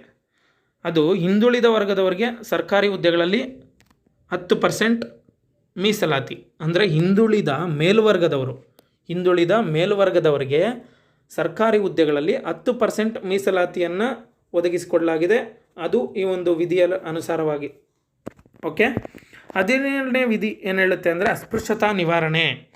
17ನೇ ವಿಧಿ ಅಸ್ಪೃಶ್ಯತಾ ನಿವಾರಣೆ ಬಗ್ಗೆ ಹೇಳುತ್ತೆ. ಅಸ್ಪೃಶ್ಯತೆ ಆಚರಣೆ ಶಿಕ್ಷಾರ್ಹ ಅಪರಾಧ ನಮ್ಮೆಲ್ಲರಿಗೂ ಗೊತ್ತಿರದೆ ಮತ್ತು ಅಸ್ಪೃಶ್ಯತಾ ನಿವಾರಣಾ ಕಾಯ್ದೆ 1955ರಲ್ಲಿ ಜಾರಿ ಮಾಡ್ತಾರೆ. ಈ ಕಾಯ್ದೆಯನ್ನು ನಾಗರಿಕ ಹಕ್ಕುಗಳ ಸಂರಕ್ಷಣೆ ಕಾಯ್ದೆ ಎಂದು 1976ರಲ್ಲಿ ಮರುನಾಮಕರಣ ಮಾಡೋದನ್ನ ನಾವು ನೋಡ್ತೇವೆ. ಪ್ರಸ್ತುತವಾಗಿ ನಾಗರಿಕ ಹಕ್ಕುಗಳ ಸಂರಕ್ಷಣಾ ಕಾಯ್ದೆಯನ್ನು ಅಸ್ಪೃಶ್ಯತಾ ನಿವಾರಣೆ ಕಾಯ್ದೆ ಅಂತ ಮೊದಲು ಕರೀತಾಯಿದ್ರು 1955ರ ಸಂದರ್ಭದಲ್ಲಿ. ಇದು ಗೊತ್ತಿರಲಿ. ಅದೇ ರೀತಿ 18ನೇ ವಿಧಿ ಬಿರುದು ಬಾವಲಿಗಳ ರದ್ದತಿ ಕುರಿತು ತಿಳಿಸುತ್ತದೆ. 18ನೇ ವಿಧಿ ಬಿರುದು ಬಾವಲಿಗಳ ರದ್ದತಿಗಳ ಕುರಿತು ತಿಳಿಸುತ್ತದೆ. ಫಾರ್ ಎಕ್ಸಾಂಪಲ್, ಒಂದು ಸಂಸ್ಥೆ ಇವಾಗ ನಮ್ಮ ಭಾರತದಲ್ಲಿ ಪದ್ಮಶ್ರೀ ಕೊಡುತ್ತೆ, ಪದ್ಮಶ್ರೀ ಅಥವಾ ಪದ್ಮವಿಭೂಷಣ ಕೊಡುತ್ತೆ. ಸೊ ನಾನು ಒಂದು ಆಫೀಸರ್ ಆಗಿ ನಾನು ಪದ್ಮಶ್ರೀ ಪಡ್ಕೊಂಡು ಅಥವಾ ಪದ್ಮವಿಭೂಷಣ ಪ್ರಶಸ್ತಿಯನ್ನು ಪಡೆದುಕೊಂಡು ನನ್ನ ಹೆಸರು ಮುಂದೆ ಪದ್ಮವಿಭೂಷಣ ಅಂತ ಬಳಸ್ಕೊಳ್ಳುವಂತಿಲ್ಲ.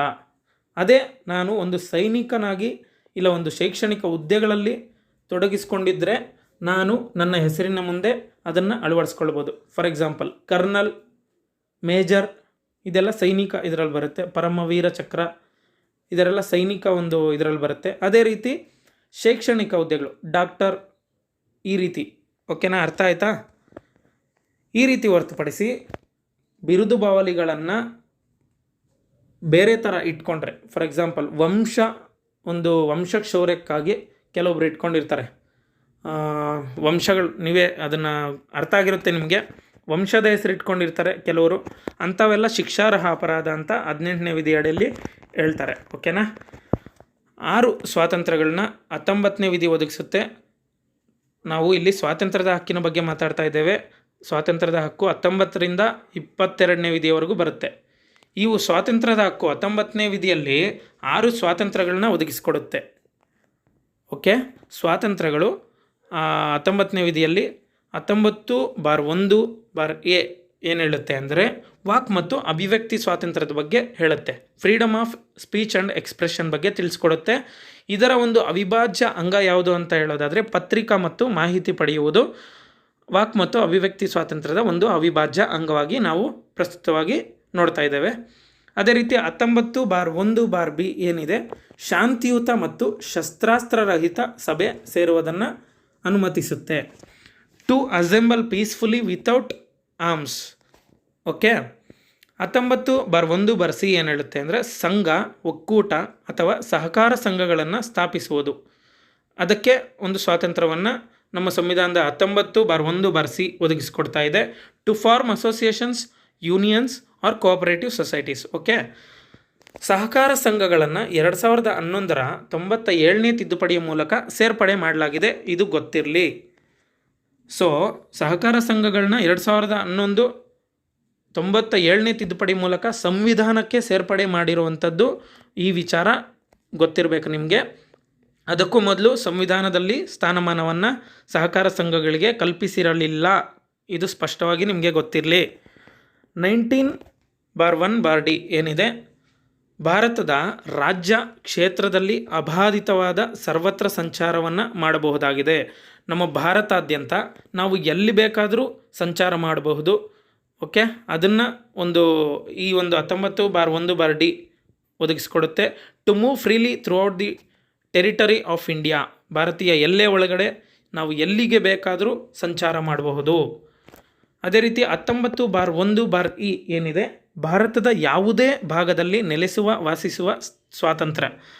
To reside and settle in any part of the territory of India. ಭಾರತದ ಎಲ್ಲೆಯೊಳಗಡೆ ನಾವು ಎಲ್ಲಿ ಬೇಕಾದರೂ ವಾಸ ಮಾಡ್ಬೋದು, ಎಲ್ಲಿ ಬೇಕಾದರೂ ಇರಬಹುದು. ಈ ಸ್ವಾತಂತ್ರ್ಯವನ್ನು ನಮಗೆ ಒದಗಿಸಿಕೊಡುತ್ತೆ. ಬಟ್ ಕೆಲವೊಂದು ಎಕ್ಸೆಪ್ಷನ್ ಇದೆ. ಯಾವುದು ಎಂದರೆ, ಫಾರ್ ಎಕ್ಸಾಂಪಲ್, ಆದಿವಾಸಿಗಳು ಏನಿರ್ತಾರೆ, ಈ ಆದಿವಾಸಿಗಳು ಅಥವಾ ಮೋಸ್ಟ್ ಸೆನ್ಸಿಟಿವ್ ಟ್ರೈಬ್ಸ್ ಏನಿರ್ತಾರೆ, ಇಂಥ ಒಂದು ಪ್ರದೇಶಗಳಿಗೆ ನಮಗೆ ನಿರ್ಬಂಧಗಳು ಹೇರಿರ್ತಾರೆ. ಯಾಕೆ ಅಂತ ಕೇಳೋದಾದರೆ, ಅವ್ರದ್ದು ಸಂಸ್ಕೃತಿ ತುಂಬ ಸೆನ್ಸಿಟಿವ್ ಇರುತ್ತೆ. ನಾವು ಅಲ್ಲೋಗ್ಬಿಟ್ಟು ಅವ್ರ ಸಂಸ್ಕೃತಿನ ಡೈಲ್ಯೂಟ್ ಮಾಡೋ ಒಂದು ಉದ್ದೇಶಗಳು ಇಟ್ಕೊಂಡಿರ್ತೀವಿ, ಅಥವಾ ಅವ್ರನ್ನ ಬದಲಾವಣೆ ಮಾಡುವಂತಹ ಉದ್ದೇಶಗಳನ್ನ ನಾವು ಇಟ್ಕೊಂಡಿರ್ತೇವೆ. ಸೊ ಅವರು ಸಂಸ್ಕೃತಿಯನ್ನು ಉಳಿಸ್ಕೊಳ್ಳೋದಕ್ಕೋಸ್ಕರ ಈ ಒಂದು ನಿರ್ಬಂಧವನ್ನು ಹೇರಿದೆ ನಮ್ಮ ಒಂದು ಸಂವಿಧಾನದಲ್ಲಿ. 19(1)(f) ಏನು ಹೇಳುತ್ತೆ ಅಂದರೆ, ಆಸ್ತಿಯನ್ನು ಕಡ್ಡಾಯವಾಗಿ ಸ್ವಾಧೀನಪಡಿಸಿಕೊಳ್ಳುವ ಹಕ್ಕು. ಪ್ರಸ್ತುತ ಇದು ರದ್ದಾಗಿದೆ. ಎಲ್ಲಿ 44ನೇ ತಿದ್ದುಪಡಿ 1978ರಲ್ಲಿ ಇದನ್ನು ರದ್ದು ಮಾಡಲಾಗಿದೆ. ಅದು ಆಸ್ತಿ ಹಕ್ಕನ್ನು ತೆಗೆದುಹಾಕಿದ್ರಲ್ವ 31ನೇ ವಿಧಿಯಲ್ಲಿ. ಇವಾಗ ಪ್ರಸ್ತುತ ಕಾನೂನು ಹಕ್ಕನ್ನು ಮಾಡಲಾಗಿದೆ. ಸೊ ಇಲ್ಲಿ ಆ ಹಕ್ಕನ್ನು ತೆಗೆದುಹಾಕಿದ್ದಾರೆ. ಪ್ರಸ್ತುತ ಇದು ಇಲ್ಲ. 19(f) ಏನಿದೆ, ಇದು ಪ್ರಸ್ತುತ ಇಲ್ಲದೇ ಇರುವಂತಹ ಒಂದು ಹಕ್ಕಾಗಿದೆ. ಒಟ್ಟು ಮೊದಲು 7 ಇದ್ವು. ಆರ್ಟಿಕಲ್ 19ನಲ್ಲಿ ಸಬ್ ಆರ್ಟಿಕಲ್ಸ್ ಒಟ್ಟು 7 ಇದ್ವು. ಪ್ರಸ್ತುತ ಎಫ್ ಇಲ್ಲದೆ ಇರೋ ಕಾರಣ ಜಿವರೆಗೂ ಇದೆ. ಹಾಗಾಗಿ 6 ಉಪವಿಧಿಗಳನ್ನ ನಾವು ನೋಡ್ತೇವೆ. ಇದನ್ನು ಗಮನವಿಟ್ಟು ನೀವು ನೋಡಬೇಕಾಗುತ್ತೆ. ಎಫ್ ಇಲ್ಲದೆ ಇರೋ ಕಾರಣ ಒಟ್ಟು 6 ಆಗಿದೆ. 19(1)(ಜಿ ಏನು ಹೇಳುತ್ತೆ ಅಂದರೆ, ಯಾವುದೇ ವೃತ್ತಿ, ಕಸಬು, ವ್ಯಾಪಾರ, ವ್ಯವಹಾರ ಮಾಡುವುದು ವ್ಯಕ್ತಿ ಸ್ವಾತಂತ್ರ್ಯಕ್ಕೆ ಬಿಟ್ಟಿದ್ದು. ಯಾವುದೇ ವ್ಯಕ್ತಿಗೆ ತನ್ನ ಇಷ್ಟ ಬಂದಂತೆ ತನಗೆ ಬೇಕಾಗಿರುವ, ತನ್ನ ಕಂಫರ್ಟ್ಗೆ ಬೇಕಾಗಿರುವಂತಹ ಉದ್ಯೋಗ ಅಥವಾ ಕೆಲಸವನ್ನು ನಿರ್ವಹಿಸುವ ಹಕ್ಕನ್ನು ನಮ್ಮ ಸಂವಿಧಾನ ಒದಗಿಸಿಕೊಡುತ್ತೆ. To participate in any profession or carry on any occupation, trade or business. ಇದು ಪ್ರಾವಿಷನ್ನ 19(1)(ಜಿ ಒದಗಿಸಿಕೊಡುತ್ತೆ.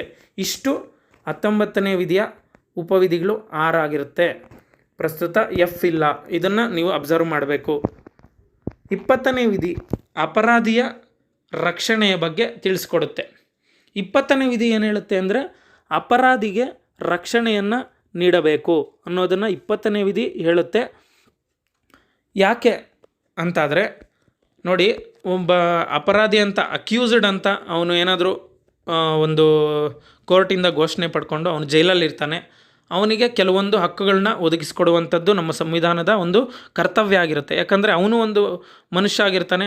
ಸೊ ಅವನಿಗೆ ಆರ್ಟಿಕಲ್ 21 ಏನಿದೆ ಇದರ ಪ್ರಕಾರ ಜೀವಿಸುವ ಹಕ್ಕು, ಮತ್ತು ಅದೇ ರೀತಿ ಆರ್ಟಿಕಲ್ 20 ಏನಿದೆ ಇದರ ಪ್ರಕಾರ ಅವನಿಗೆ ಹಕ್ಕುಗಳನ್ನ ಏನೇನು ಕೊಡಬೇಕೋ ಅದನ್ನೆಲ್ಲ ಕೊಡುವಂತಹ ಒಂದು ಪ್ರಾವಿಷನ್ನ 20ನೇ ವಿಧಿಯಲ್ಲಿ ನಾವು ನೋಡ್ತೇವೆ.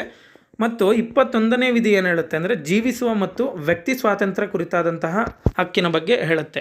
Right to life and personal liberty ಬಗ್ಗೆ 21ನೇ ವಿಧಿ ತಿಳಿಸ್ಕೊಡುತ್ತೆ. ನಂತರ 21(ಎ) ಈ ವಿಧಿಯನ್ನು 86ನೇ ತಿದ್ದುಪಡಿ 2002ರಲ್ಲಿ ಸೇರಿಸ್ತಾರೆ. ಇದು ಪ್ರಾಥಮಿಕ ಶಿಕ್ಷಣ ಪಡೆಯುವುದು 6 ರಿಂದ 14 ವರ್ಷದ ಮಕ್ಕಳ ಮೂಲಭೂತ ಹಕ್ಕಾಗಿದೆ ಎಂದು ತಿಳಿಸ್ಕೊಡುತ್ತೆ. ಸೊ ಇದನ್ನು ಎಲಿಮೆಂಟ್ರಿ ಎಜುಕೇಷನ್ ಅಂತಲೂ ಸಹ ಕರೀತಾರೆ. ಇದನ್ನು 21(ಎ)ಗೆ ಸೇರಿಸ್ಕೊಡ್ತಾರೆ. 86ನೇ ತಿದ್ದುಪಡಿ 2002ರ ಮೂಲಕ 21(ಎ) ವಿಧಿ ಆ್ಯಡ್ ಆಗುತ್ತೆ. ಇದು ನಿಮಗೆ ಗೊತ್ತಿರಬೇಕು. 22ನೇ ವಿಧಿ ಏನು ಹೇಳುತ್ತೆ ಅಂದರೆ, ಆರೋಪಿಯ ಅಕ್ರಮ ಬಂಧನ ಮತ್ತು ಸೆರೆವಾಸದ ವಿರುದ್ಧ ರಕ್ಷಣೆಯನ್ನು ತಿಳಿಸ್ಕೊಡುತ್ತೆ. ಫಾರ್ ಎಕ್ಸಾಂಪಲ್, ಆರೋಪಿ ಅಂದರೆ ಇವನು ಅಕ್ಯೂಸ್ಡ್ ಅಲ್ಲ, ಅಥವಾ ಇವನು ಒಂದು ಅಪರಾಧಿ ಅಲ್ಲ. ಸೊ ಜಸ್ಟ್ ಆರೋಪಿತ, ಇವೊಂದು ಪ್ರೂವ್ ಆಗಿಲ್ಲ, ಇವನೇನು ತಪ್ಪು ಮಾಡಿದ್ದಾನೆ ಅಂತ ಪ್ರೂವ್ ಆಗಿಲ್ಲ. ಹಾಗಾಗಿ ಇವನ ಅಕ್ರಮ ಬಂಧನ ಮಾಡುವಂತಿಲ್ಲ ಮತ್ತು ಸೆರೆವಾಸ ಇವನಿಗೆ ನೀಡುವಂತಹ ಒಂದು ಪ್ರಾತಿನಿಧ್ಯವನ್ನು ನಮ್ಮ ಸಂವಿಧಾನದಲ್ಲಿ ನೀಡಲಾಗಿಲ್ಲ. ಇದು ಸ್ಪಷ್ಟವಾಗಿ ನಿಮ್ಗೆ ಗೊತ್ತಿರಬೇಕಾಗಿರುವಂಥದ್ದು. ಮತ್ತು ತುರ್ತು ಪರಿಸ್ಥಿತಿಯ ಸಂದರ್ಭಗಳಲ್ಲಿ ಮೊಟಕುಗೊಳಿಸಲಾಗದಂತಹ ವಿಧಿಗಳು, ಆವಾಗಲೇ ಹೇಳಿದ್ದೀನಿ ನಾನು. ತುರ್ತು ಪರಿಸ್ಥಿತಿಯ ಸಂದರ್ಭದಲ್ಲಿ ಯಾವ 2 ವಿಧಿಗಳನ್ನು ರಾಷ್ಟ್ರಾಧ್ಯಕ್ಷರಿಂದ ಮೊಟಕುಗೊಳಿಸಲಾಗುವುದಿಲ್ಲ, ಅಥವಾ ರದ್ದುಗೊಳಿಸಲಾಗುವುದಿಲ್ಲ, ಅಥವಾ ಸಸ್ಪೆಂಡ್ ಮಾಡಲಾಗುವುದಿಲ್ಲ ಅಂತ ಆವಾಗಲೇ ಹೇಳಿದೆ. 20 ಮತ್ತು 21ನೇ ವಿಧಿಯನ್ನು. ಮತ್ತು ಶೋಷಣೆಯ ವಿರುದ್ಧ ಹಕ್ಕು 23ರಿಂದ 24ನೇ ವಿಧಿಯವರೆಗೂ 2 ವಿಧಿಗಳು ಹೇಳುತ್ತೆ. 23ನೇ ವಿಧಿ ಏನು ಹೇಳುತ್ತೆ ಅಂದರೆ, ಬಲವಂತದ ದುಡಿಮೆಯನ್ನು ನಿಷೇಧ ಮಾಡುತ್ತದೆ. 23ನೇ ವಿಧಿ ಬಲವಂತವಾಗಿ ಯಾರ ಕೈಯಿಂದನೂ ನಾವು ದುಡಿಸ್ಕೊಬಾರ್ದು. ಅವರ ಸ್ವಇಚ್ಛೆಯಿಂದ ಅವರು ದುಡಿದ್ರೆ ಅದು ಓಕೆ, ಇಲ್ಲಾಂದರೆ ಯಾರ ಕೈಯಲ್ಲೂ ಬಲವಂತವಾಗಿ ನಾವು ದುಡಿಸ್ಕೊಳ್ಳುವಂಥದ್ದು ಶಿಕ್ಷಾರ್ಹ ಅಪರಾಧ ಆಗಿರುತ್ತೆ. ಅದನ್ನು ನಮ್ಮ ಸಂವಿಧಾನದಲ್ಲಿ 23ನೇ ವಿಧಿ ಅಡಿಯಲ್ಲಿ ನಿಷೇಧ ಮಾಡಲಾಗಿದೆ. ಮತ್ತು ಜೀತ ಪದ್ಧತಿ ನಿರ್ಮೂಲನಾ ಕಾಯ್ದೆ 1976ರಲ್ಲಿ ತರ್ತಾರೆ. ಇದೇ ರೀತಿ ಹಲವು ಕಾಯ್ದೆಗಳನ್ನ ಈ ಒಂದು ಬಲವಂತ ದುಡಿಮೆ ಅಥವಾ ಏನು ಗುಲಾಮಗಿರಿಯನ್ನು ನಿಷೇಧಿಸಬೇಕು ಅನ್ನೋ ಒಂದು ಉದ್ದೇಶದಿಂದ ತರಲಾಗುತ್ತೆ. ಅದನ್ನು ನೋಡೋಣ. ಕನಿಷ್ಠ ಕೂಲಿ ಕಾಯ್ದೆ 1948, ಮಿನಿಮಮ್ ವೇಜಸ್ ಆ್ಯಕ್ಟ್ 1948, ಸಮಾನ ಸಂಭಾವನಾ ಕಾಯ್ದೆ ಈಕ್ವಲ್ ವೇಜಸ್ ಆ್ಯಕ್ಟ್ 1976ರಲ್ಲಿ ಜಾರಿ ತರ್ತಾರೆ. ಅಕ್ರಮ ಮಾನವ ಮಾರಾಟ ನಿಷೇಧ ಕಾರ್ಯಕ್ರಮವನ್ನು ತರ್ತಾರೆ. ಓಕೆ. 24ನೇ ವಿಧಿ ಬಾಲಕಾರ್ಮಿಕ ಪದ್ಧತಿಯನ್ನು ನಿಷೇಧ ಮಾಡುತ್ತೆ. ನೋಡಿ, 23ನೇ ವಿಧಿ ಯಾಕೆ ಬಾಲಕಾರ್ಮಿಕ ಪದ್ಧತಿಯನ್ನು ನಿಷೇಧ ಮಾಡುತ್ತೆ ಅಂತ ನೋಡೋದಾದರೆ, ಕೆಲವೊಂದು ಅಪಾಯಕಾರಿ ಉದ್ಯೋಗಗಳಲ್ಲಿ ಈ ಒಂದು ಚಿಕ್ಕ ಮಕ್ಕಳು 14 ವರ್ಷಕ್ಕಿಂತ ಕೆಳಗಡೆ ಇರುವಂತಹ ಚಿಕ್ಕ ಮಕ್ಕಳನ್ನ ಬಳಸ್ಕೊಳ್ತಾರೆ. ಸೊ ಅವರ ಜೀವಕ್ಕೆ ಹಾನಿಯಾಗುತ್ತೆ. ಅದೇ ರೀತಿ ಅವರು ಒಂದು ಉದ್ಯೋಗದ ಒಂದು ಹಿತದೃಷ್ಟಿಯಿಂದ ಅವರು ಶಿಕ್ಷಣವನ್ನು ಕಳ್ಕೊತಾರೆ. ಸೊ ಹಾಗಾಗಿ ಒಂದು ಹಿತದೃಷ್ಟಿಯನ್ನು ಇಟ್ಕೊಂಡು ಸಂವಿಧಾನ ಅವರ ಒಂದು ಕಾರ್ಮಿಕ ಪದ್ಧತಿಯನ್ನು ನಿಷೇಧಗೊಳಿಸುತ್ತೆ. ಬಾಲಕಾರ್ಮಿಕ ನಿಷೇಧ ಕಾಯ್ದೆ 1986, ಫ್ಯಾಕ್ಟರಿ ಆ್ಯಕ್ಟ್ 1948, ಮೈನಿಂಗ್ ಆ್ಯಕ್ಟ್ 1952 ಈ ಕಾಯ್ದೆಗಳೇನು ಹೇಳ್ತಾ ಅಂದರೆ 14 ವರ್ಷದ ವಯೋಮಾನಕ್ಕಿಂತ ಕೆಳಗಿನ ಮಕ್ಕಳನ್ನು ಅಪಾಯಕಾರಿ ಸ್ಥಳಗಳಲ್ಲಿ ಕೆಲಸಕ್ಕೆ ಯಾವುದೇ ಕಾರಣಕ್ಕೂ ನೇಮಕ ಮಾಡ್ಕೋಬಾರ್ದು ಅಂತ ಹೇಳುತ್ತೆ. ಅದೇ ರೀತಿ 4ನೇದಾಗಿ ನಾವು ಧಾರ್ಮಿಕ ಸ್ವಾತಂತ್ರ್ಯದ ಹಕ್ಕನ್ನು ನೋಡ್ತೇವೆ. 25ರಿಂದ 28ರವರೆಗೆ ನಾವು ಧಾರ್ಮಿಕ ಸ್ವಾತಂತ್ರ್ಯದ ಹಕ್ಕನ್ನು ನೋಡಬಹುದಾಗಿದೆ.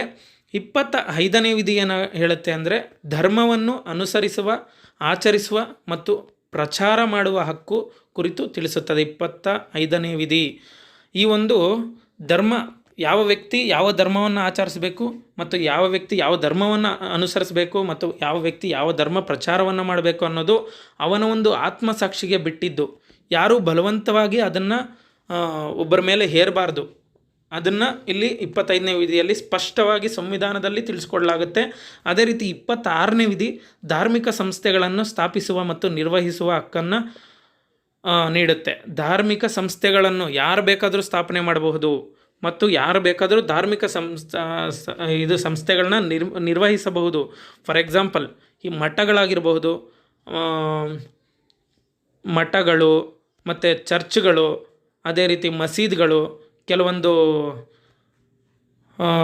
ಧಾರ್ಮಿಕ ಸಂಸ್ಥೆಗಳು, ಓಕೆ, ಧಾರ್ಮಿಕ ಸಂಸ್ಥೆಗಳನ್ನ ಸ್ಥಾಪನೆ ಮಾಡುವಂಥದ್ದು ಯಾರಿಗೆ ಬೇಕೋ ಅವ್ರು ಮಾಡ್ಕೊಬೋದು. ಅದಕ್ಕೇನು ನಿರ್ಬಂಧವನ್ನು ಸಂವಿಧಾನದಲ್ಲಿ ಹೇರಲಾಗಿಲ್ಲ ಅನ್ನೋದನ್ನ ಸ್ಪಷ್ಟವಾಗಿ ಇಲ್ಲಿ ತಿಳಿಸ್ಕೊಡುತ್ತೆ. ಅದೇ ರೀತಿ 27ನೇ ವಿಧಿ ಒತ್ತಾಯದ ತೆರಿಗೆಯನ್ನು ನಿರ್ಬಂಧ ಮಾಡುತ್ತೆ. ಯಾಕೆ ಒತ್ತಾಯದ ತೆರಿಗೆಯನ್ನು ನಿರ್ಬಂಧ ಮಾಡುತ್ತೆ ಅಂದರೆ, ಇವಾಗ ಯಾವುದೇ ಒಂದು ಧರ್ಮದ ಹತ್ರ ಒತ್ತಾಯವಾಗಿ ಇದು ತೆರಿಗೆಯನ್ನು ಕಲೆಕ್ಟ್ ಮಾಡಿ ಅಥವಾ ತೆರಿಗೆಯನ್ನು ಕಟ್ಟಿಸ್ಕೊಂಡು ಒಂದು ನಿರ್ದಿಷ್ಟ ಧರ್ಮವನ್ನು ಪ್ರೋತ್ಸಾಹ ಮಾಡುವಂಥದ್ದು ತಪ್ಪು. ಆ ಕಾರಣಕ್ಕೆ ಯಾವುದೇ ಕಾರಣಕ್ಕೂ ಒತ್ತಾಯದ ತೆರಿಗೆಯನ್ನು ಧಾರ್ಮಿಕ ಇದ್ರ ಮೇಲೆ ಮಾಡಬಾರ್ದು. ಧಾರ್ಮಿಕ ಸಂಸ್ಥೆಗಳು ಅಥವಾ ಇದ್ರ ಮೇಲೆ ಧರ್ಮ ರಿಲೇಟೆಡ್ ಏನೇನಿದೆ ಇದ್ರ ಮೇಲೆ ಯಾವುದೇ ಕಾರಣಕ್ಕೂ ಒತ್ತಾಯದ ತೆರಿಗೆಗಳನ್ನು ಸರ್ಕಾರ ಕಲೆಕ್ಟ್ ಮಾಡಬಾರ್ದು ಅಂತ ನಮ್ಮ ಸಂವಿಧಾನದಲ್ಲಿ ನೀಟಾಗಿ ತಿಳಿಸ್ಕೊಡ್ಲಾಗಿದೆ. 28ನೇ ವಿಧಿ ಏನು ಹೇಳುತ್ತೆ ಅಂದರೆ ಶೈಕ್ಷಣಿಕ ಸಂಸ್ಥೆಗಳಲ್ಲಿ ಧಾರ್ಮಿಕ ಶಿಕ್ಷಣವನ್ನು ಬೋಧನೆ ಮಾಡುವುದು ನಿಷೇಧ. ಈ 28ನೇ ವಿಧಿ ಸ್ಪಷ್ಟವಾಗಿ ಹೇಳುತ್ತೆ ಯಾವುದೇ ಕಾರಣಕ್ಕೂ ಧಾರ್ಮಿಕ ಸಂಸ್ಥೆಗಳಲ್ಲಿ, ಧಾರ್ಮಿಕ ಶೈಕ್ಷಣಿಕ ಸಂಸ್ಥೆಗಳಲ್ಲಿ ಧಾರ್ಮಿಕ ಶಿಕ್ಷಣವನ್ನು ಬೋಧನೆ ಮಾಡಬಾರ್ದು ಅಂತ ಹೇಳುತ್ತೆ. ಆದರೆ ಯಾರಿಗಾದರೂ ಇಂಟ್ರೆಸ್ಟ್ ಇದ್ದರೆ ಅದನ್ನು ಬೋಧನೆ ಮಾಡಿಸ್ಕೊಬೋದು. ಸೊ ನಾವು ನೋಡ್ತಾ ಇದ್ದೇವೆ ಪ್ರಸ್ತುತ ಹಲವಾರು ಕ್ರಿಶ್ಚಿಯನ್ ಮಷಿನರಿಗಳಾಗಿರ್ಬೋದು, ಕ್ರಿಶ್ಚಿಯನ್ ಸ್ಕೂಲ್ಸ್ ಆ್ಯಂಡ್ ಕಾಲೇಜಸ್ ಆಗಿರ್ಬೋದು, ಅದೇ ರೀತಿ ಇಸ್ಲಾಂ ಸ್ಕೂಲ್ಸ್ ಆ್ಯಂಡ್ ಕಾಲೇಜಸ್ ಆಗಿರ್ಬೋದು, ಹಿಂದೂ ಸ್ಕೂಲ್ಸ್ ಆ್ಯಂಡ್ ಕಾಲೇಜಸ್ ಆಗಿರ್ಬೋದು, ಹಲವಾರು ಮಠಗಳಾಗಿರ್ಬೋದು, ಇವೆಲ್ಲವೂ ಧಾರ್ಮಿಕ ಶಿಕ್ಷಣವನ್ನು ವಿದ್ಯಾರ್ಥಿಗಳ ಇಚ್ಛೆಯ ಮೇರೆಗೆ ಬೋಧನೆಯನ್ನು ಮಾಡುವಂಥದ್ದನ್ನ ನೋಡ್ತೇವೆ.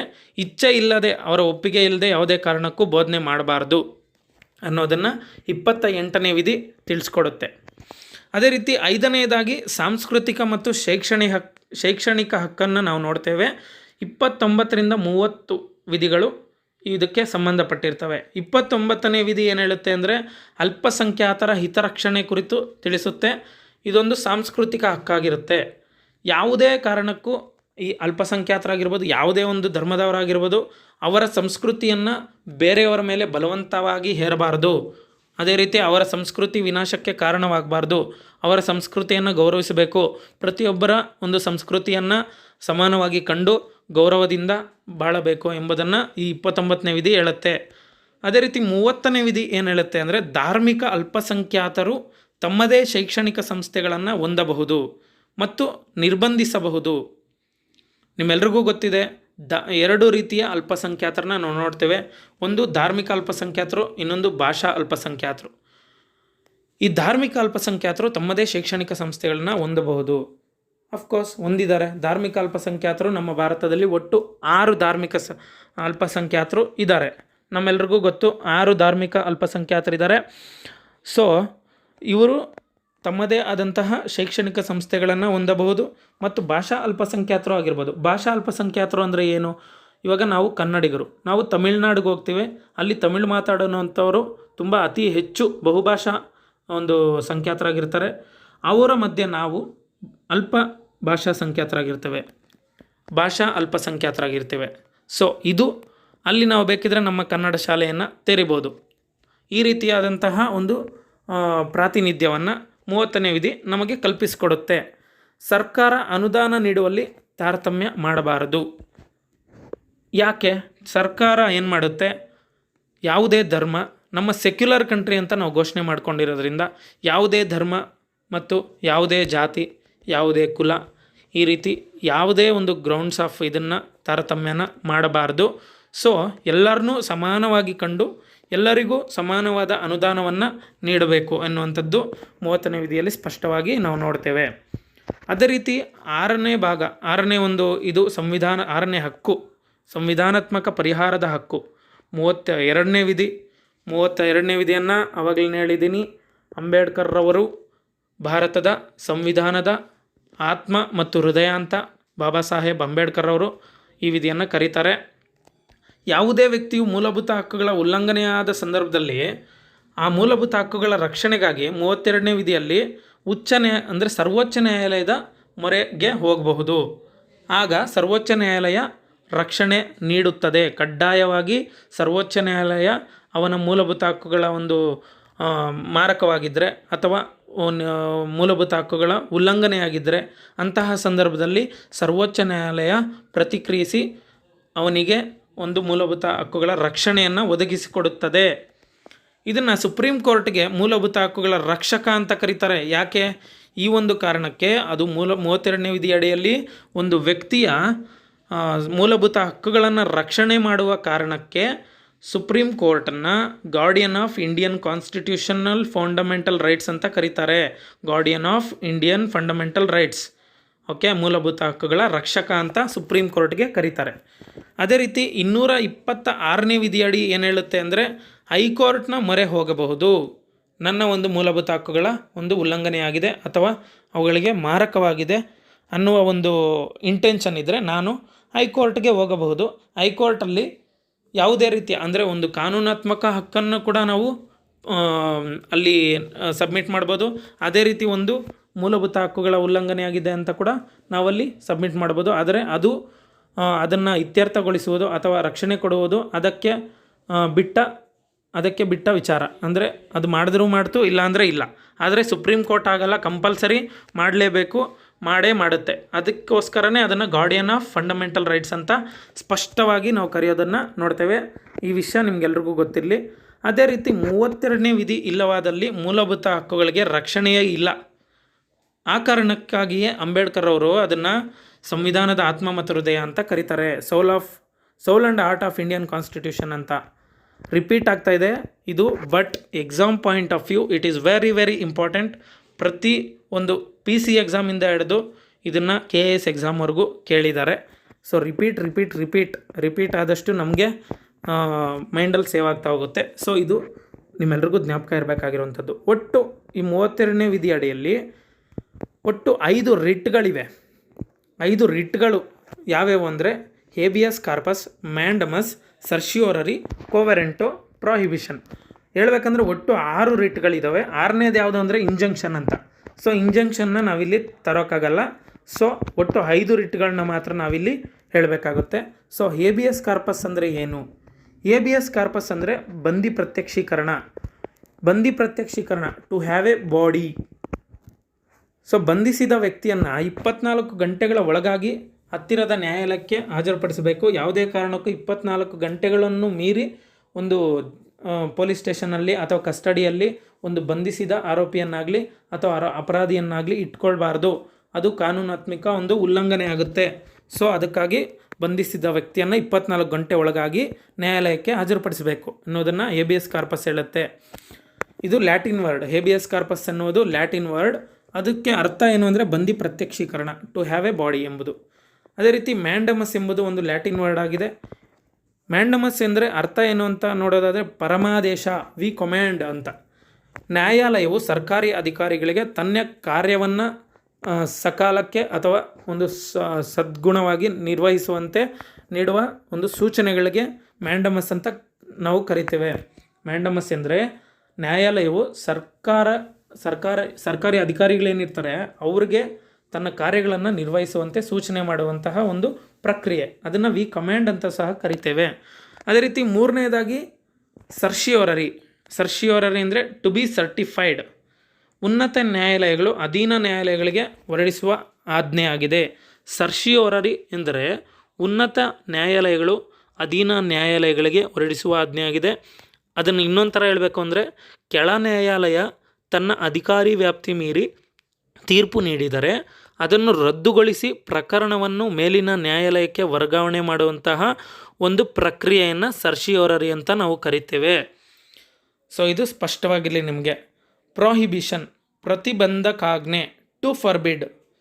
ಓಕೆ, ಇದರ ಅರ್ಥ ಕೆಳ ನ್ಯಾಯಾಲಯ ನೀಡಿದ ಆದೇಶಗಳನ್ನು ಮೇಲಿನ ನ್ಯಾಯಾಲಯದಿಂದ ತಡೆ ಹಿಡಿಯಲಾಗುತ್ತದೆ, ಅಥವಾ ಕೆಳ ನ್ಯಾಯಾಲಯ ಏನು ಆದೇಶಗಳನ್ನ ಹೊರಡಿಸಿರುತ್ತೆ ಕೆಲವೊಂದು ಅದರ ವ್ಯಾಪ್ತಿಗೆ ಬರದೇ ಇರುವಂತಹ ಒಂದು ಕಾನೂನುಗಳನ್ನ ಅದು ಕೈಗೆತ್ತಿಕೊಂಡಾಗ ಮೇಲಿನ ಉನ್ನತ ನ್ಯಾಯಾಲಯಗಳು ಅದಕ್ಕೆ ಕೂಡಲೇ ನಿಲ್ಲಿಸು ಅಥವಾ ಅದನ್ನು ತಡೆ ಹಿಡಿ ಅಂತ ಆಜ್ಞೆ ನೀಡ್ತವೆ. ಸೊ ಈ ಒಂದು ಪ್ರಕ್ರಿಯೆಯನ್ನು ಟು ಫರ್ಬಿಡ್ ಅಥವಾ ಪ್ರಾಹಿಬಿಷನ್ ಅಂತ ನಾವು ಕರಿತೇವೆ. ಅದೇ ರೀತಿ 33ನೇ ವಿಧಿ ಬಗ್ಗೆ ಹೇಳಬೇಕಾದ್ರೆ, ಇಷ್ಟು ನಮ್ಮ ಒಂದು 32ನೇ ವಿಧಿ ಏನಿದೆ, ಸಂವಿಧಾನದ ಆತ್ಮ ಮತ್ತು ಹೃದಯ ಅಂತೇನು ಕರಿತೀವಿ, ಈ ಒಂದು 32ನೇ ವಿಧಿಯನ್ನು ಇಷ್ಟು ನಾವು ನೋಡ್ಕೊಬೇಕಾಗತ್ತೆ. ಇದನ್ನು ನೋಡಿ, ಎಕ್ಸಾಮ್ ಪಾಯಿಂಟ್ ಆಫ್ ವ್ಯೂ ನಾನು ತುಂಬ ಕನ್ಸೈಸ್ ಮಾಡಿದ್ದೇನೆ. ಸೊ ಇದಾದ ನಂತರ 33ನೇ ವಿಧಿಗೆ ಹೋಗೋದಾದರೆ, ಸಂಸತ್ತು ಕಾನೂನಿನ ಮೂಲಕ ಸಶಸ್ತ್ರ ಪಡೆಗಳ ಮೂಲಭೂತ ಹಕ್ಕುಗಳನ್ನು ನಿರ್ಬಂಧಿಸುವ ಅಧಿಕಾರವನ್ನು ಹೊಂದಿರುತ್ತದೆ.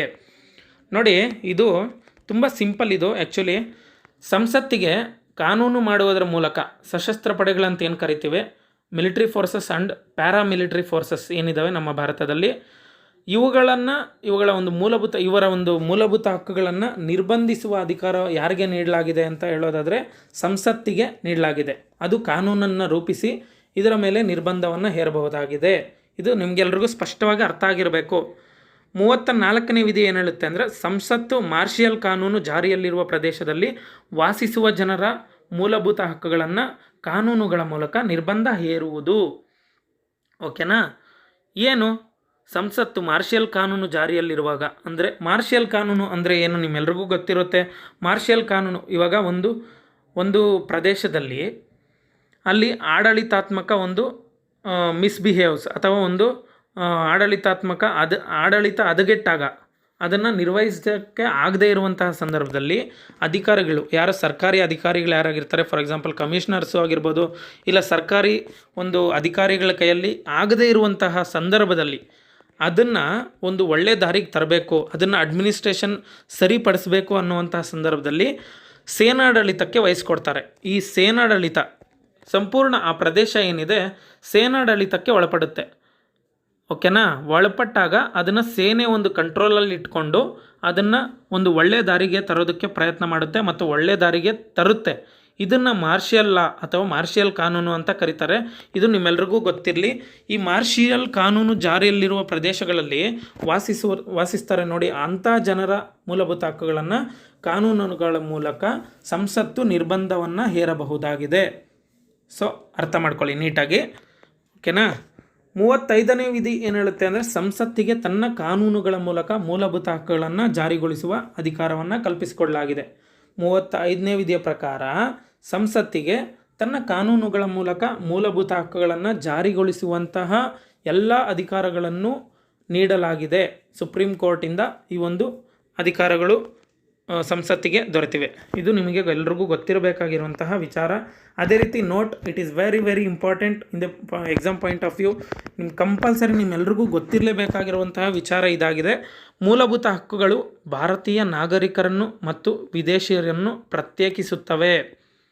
ಸೊ ಮೂಲಭೂತ ಹಕ್ಕುಗಳು ಅಂದರೆ ಭಾರತೀಯರಿಗೆ ಬೇರೆ ಇದ್ದು ವಿದೇಶಿಯರಿಗೆ ಬೇರೆ ಇರಲ್ಲ. ಪ್ರತ್ಯೇಕಿಸುತ್ತದೆ ಅಂದರೆ ಎಲ್ರಿಗೂ ಸೇಮ್ ಇರುತ್ತೆ, ಬಟ್ ಅದರಲ್ಲಿ ಕೆಲವೊಂದು ಎಕ್ಸೆಪ್ಷನ್ಸ್ ಇರುತ್ತೆ. ಕೆಲವೊಂದು ಆರ್ಟಿಕಲ್ಸ್ ಅಥವಾ ಕೆಲವೊಂದು ಮೂಲಭೂತ ಹಕ್ಕುಗಳೇನಿದೆ ಅದು ಕೇವಲ ನಮ್ಮ ಭಾರತೀಯ ನಾಗರಿಕರಿಗೆ ಮಾತ್ರ ಇರ್ತವೆ. ಅದನ್ನು ಹೊರತುಪಡಿಸಿ ಇನ್ನು ಮಿಕ್ಕಿದಂತಹ ಎಲ್ಲ ಕಾನೂನುಗಳು ವಿದೇಶಿ ಒಂದು ನಾಗರಿಕರು ಏನಿರ್ತಾರೆ, ಫಾರಿನರ್ಸ್ಗೆ ಅದನ್ನು ಒದಗಿಸ್ಕೊಟ್ಟಿರ್ತಾರೆ. ಸೊ ಅವು ಯಾವುವು ನಮ್ಮ ಭಾರತೀಯರಿಗೆ ಮಾತ್ರ ಇರುವಂತಹ ಒಂದು ಮೂಲಭೂತ ಹಕ್ಕುಗಳು ಯಾವುವು ಸ್ಪೆಷಲಿ ಅಂದರೆ ಎಲ್ಲ ಇದ್ದಾವೆ. ಇಷ್ಟು ಮೂಲಭೂತ ಹಕ್ಕುಗಳು ನಾವೇನು 14ರಿಂದ 35ರವರೆಗೂ ಮಾತಾಡಿದ್ವಿ, ಇವೆಲ್ಲವೂ ಇದ್ದಾವೆ. ಆದರೆ ಅದರಲ್ಲಿ ಸ್ಪಷ್ಟವಾಗಿ ಅಂದರೆ ಸ್ಪೆಸಿಫಿಕ್ಕಾಗಿ ಕೇವಲ ಭಾರತೀಯರಿಗೆ ಅಂತ ಮೀಸಲಿಟ್ಟ ಒಂದು ಕೆಲವೊಂದು ವಿಧಿಗಳು ಯಾವುವು ಅಂದರೆ 15, 16, 19, 29 ಮತ್ತು 30ನೇ ವಿಧಿಗಳು. ನಿಮ್ಮೆಲ್ರಿಗೂ ಗೊತ್ತಿರುವ ಹಾಗೆ ನಿಮ್ಮೆಲ್ರಿಗೂ ಗೊತ್ತಿರುವ ಹಾಗೆ 15ನೇ ವಿಧಿ ಏನು ಹೇಳುತ್ತೆ? ಈ ವಿಧಿ ಪ್ರಕಾರ ಕುಲ, ಜಾತಿ, ಧರ್ಮ ಮತ್ತು ಜನ್ಮಸ್ಥಳಗಳ ಆಧಾರದ ಮೇಲೆ ತಾರತಮ್ಯ ಮಾಡಬಾರದು ಅಂತ ಹೇಳುತ್ತೆ. ಅದೇ ರೀತಿ 16ನೇ ವಿಧಿ ಉದ್ಯೋಗ ಅವಕಾಶದಲ್ಲಿ ಸಮಾನತೆಯನ್ನು ಕಲ್ಪಿಸಿಕೊಡುವಂಥದ್ದು. ಸೊ ಇಲ್ಲಿ ನಮ್ಮ ಫಾರಿನರ್ಸ್ಗೆ ನಾವು ಸರ್ಕಾರಿ ಹುದ್ದೆಗಳಲ್ಲಿ ಒಂದು ಯಾವುದೇ ಕಾರಣಕ್ಕೂ ಅವ್ರಿಗೆ ಉದ್ಯೋಗ ಕೊಡುವಂಥದ್ದು ಯಾವುದೇ ಒಂದು ಹಕ್ಕು ಇಲ್ಲ ಅವ್ರಿಗೆ. ಓಕೆನಾ? ನಮ್ಮ ಭಾರತೀಯರಿಗೆ ಮಾತ್ರ ನೀಡಿರುವಂತಹ ಒಂದು ಪ್ರಮುಖ ಹಕ್ಕು ಇದು. ಅದೇ ರೀತಿ 19ನೇ ವಿಧಿ, ಇವಾಗ ನೋಡಿ, ನಮ್ಮ ಭಾರತದ ನಾಗರಿಕರಿಗೆ ಮಾತ್ರ ನೀಡಿರುವಂತಹ ಒಂದು ಪ್ರಾಮುಖ್ಯತೆ ಆಗಿದೆ. 19ನೇ ವಿಧಿಯಲ್ಲಿ ನೋಡಿ, ಇದರಲ್ಲಿ 6 ರೀತಿಯ ಸ್ವಾತಂತ್ರ್ಯಗಳನ್ನ ನಾವು ಆವಾಗಲೇ ನೋಡಿದ್ದೀವಿ, ಎಕ್ಸ್ಪ್ಲೇನ್ ಮಾಡಿದ್ದೀನಿ ನೀಟಾಗಿ. ಸೊ 6 ಸ್ವಾತಂತ್ರ್ಯಗಳೇನಿದೆ 19ನೇ ವಿಧಿಯಲ್ಲಿ, ಅವುಗಳನ್ನು ಕೇವಲ ನಮ್ಮ ಭಾರತೀಯರಿಗೆ ಮಾತ್ರ ನೀಡಲಾಗಿದೆ. ಅದೇ ರೀತಿ ಅದನ್ನು ವಿದೇಶಿಯರಿಗೆ ನೀಡಲಾಗಿಲ್ಲ. ಇದು ನಿಮಗೆ ಸ್ಪಷ್ಟವಾಗಿ ಗೊತ್ತಿರಲಿ. ಮತ್ತು ಅದೇ ರೀತಿ 29ನೇ ವಿಧಿ ಏನಿದೆ, 29ನೇ ವಿಧಿ ಯಾವುದಕ್ಕೆ ಸಂಬಂಧಪಟ್ಟಿದೆ ಅಂತ ಆವಾಗಲೇ ಹೇಳಿದ್ದೀನಿ ನಾನು. ಮತ್ತೆ ಇನ್ನೊಮ್ಮೆ ಹೇಳ್ತೀನಿ, ಇದು ಅಲ್ಪಸಂಖ್ಯಾತರ ಹಿತರಕ್ಷಣೆಯನ್ನು ಕುರಿತು ತಿಳಿಸುತ್ತದೆ. ಅದು ಭಾರತೀಯ ಅಲ್ಪಸಂಖ್ಯಾತರಿಗೆ ಮಾತ್ರ, ಭಾರತದಲ್ಲಿ ವಾಸ ಮಾಡ್ತಾ ಇರ್ತಾರೆ ನೋಡಿ, ಅಂತಹ ಭಾರತೀಯ ಅಲ್ಪಸಂಖ್ಯಾತರಿಗೆ ಈ ವಿಧಿ ಅನ್ವಯವಾಗುತ್ತೆ ಮತ್ತು ಈ ಹಕ್ಕು ಅನ್ವಯವಾಗುತ್ತೆ, ಆದರೆ ಫಾರಿನರ್ಸ್ಗಲ್ಲ. ಅದೇ ರೀತಿ 30ನೇ ವಿಧಿ ಏನು ಹೇಳುತ್ತೆ? 30ನೇ ವಿಧಿ ಶೈಕ್ಷಣಿಕ ಸಂಸ್ಥೆಗಳನ್ನು ಸ್ಥಾಪಿಸುವುದು ಮತ್ತು ಆಡಳಿತ ನಿರ್ವಹಣೆಯ ಅಲ್ಪಸಂಖ್ಯಾತರ ಹಕ್ಕನ್ನು ಕುರಿತು ತಿಳಿಸಿಕೊಡುತ್ತೆ ನಮ್ಮೆಲ್ರಿಗೂ. ಸೊ ಇದು ಅಷ್ಟೇ, ಇದು ನಮ್ಮೆಲ್ರಿಗೂ ಗೊತ್ತಿರಬೇಕಾಗಿರುವಂತಹ ಒಂದು ಪ್ರಮುಖ ವಿಚಾರ. ಸೊ ನೀವೆಲ್ಲರೂ ಕಂಪಲ್ಸರಿ ಇದನ್ನು ತಿಳ್ಕೊಳ್ಲೇಬೇಕು. ಈ ಕೆಲವೊಂದು ಮೂಲಭೂತ ಹಕ್ಕುಗಳನ್ನ ಬಿಟ್ಟರೆ ಇನ್ನೆಲ್ಲ ಮೂಲಭೂತ ಹಕ್ಕುಗಳನ್ನು ಫಾರಿನರ್ಸ್ಗೂ ಪ್ರೊವೈಡ್ ಮಾಡಲಾಗಿದೆ. ಅದೇ ರೀತಿ ವಿದೇಶಿಯರು ಎಲ್ಲ ಮೂಲಭೂತ ಹಕ್ಕುಗಳನ್ನು ಎಂಜಾಯ್ ಮಾಡ್ಬೋದಾಗಿದೆ. ಈ ಕೇವಲ ಈ 5 ಮೂಲಭೂತ ಹಕ್ಕುಗಳನ್ನ ಹೊರತುಪಡಿಸಿ ಇವುಗಳನ್ನು ಸ್ಪೆಸಿಫಿಕಲಿ ನಮ್ಮ ಭಾರತೀಯ ನಾಗರಿಕರಿಗೆ ಮಾತ್ರ ಡಿಸೈನ್ ಮಾಡಿರುವಂಥದ್ದು. ಇನ್ನುಳಿದ ಎಲ್ಲ ಮೂಲಭೂತ ಹಕ್ಕುಗಳನ್ನ ಭಾರತೀಯ ನಾಗರಿಕರು ಮತ್ತು ವಿದೇಶಿಯರಿಗೂ ಎಲ್ರಿಗೂ ಸೇರಿ ನೀಡಿರುವಂಥದ್ದನ್ನ ನಾವು ನೋಡ್ತೇವೆ. ಓಕೆ, ಇಷ್ಟೊತ್ತು ನನ್ನ ಕ್ಲಾಸ್ ಕೇಳಿದ್ದಕ್ಕೆ ನಿಮ್ಮೆಲ್ರಿಗೂ ಧನ್ಯವಾದಗಳು. ಅದೇ ರೀತಿ ಮುಂದಿನ ತರಗತಿಯನ್ನು ಉತ್ತಮವಾಗಿ ನೀಡ್ತೇನೆ, ಎಲ್ಲರೂ ವೆಯ್ಟ್ ಮಾಡಿ. ಮತ್ತು ನೋಟ್ಸ್ನ PDF ಲಿಂಕನ್ನು ಡಿಸ್ಕ್ರಿಪ್ಷನ್ ಬಾಕ್ಸ್ನಲ್ಲಿ ಹಾಕಿರ್ತೇನೆ. ಮತ್ತು ಹೆಚ್ಚಿನ ಮಾಹಿತಿಗಾಗಿ ನನ್ನ ಕಾಂಟ್ಯಾಕ್ಟ್ ಮಾಡಬೇಕಾದ್ರೆ ನನ್ನ ಇನ್ಸ್ಟಾಗ್ರಾಮ್ ಚಾನಲ್ನ ಫಾಲೋ ಮಾಡಿ.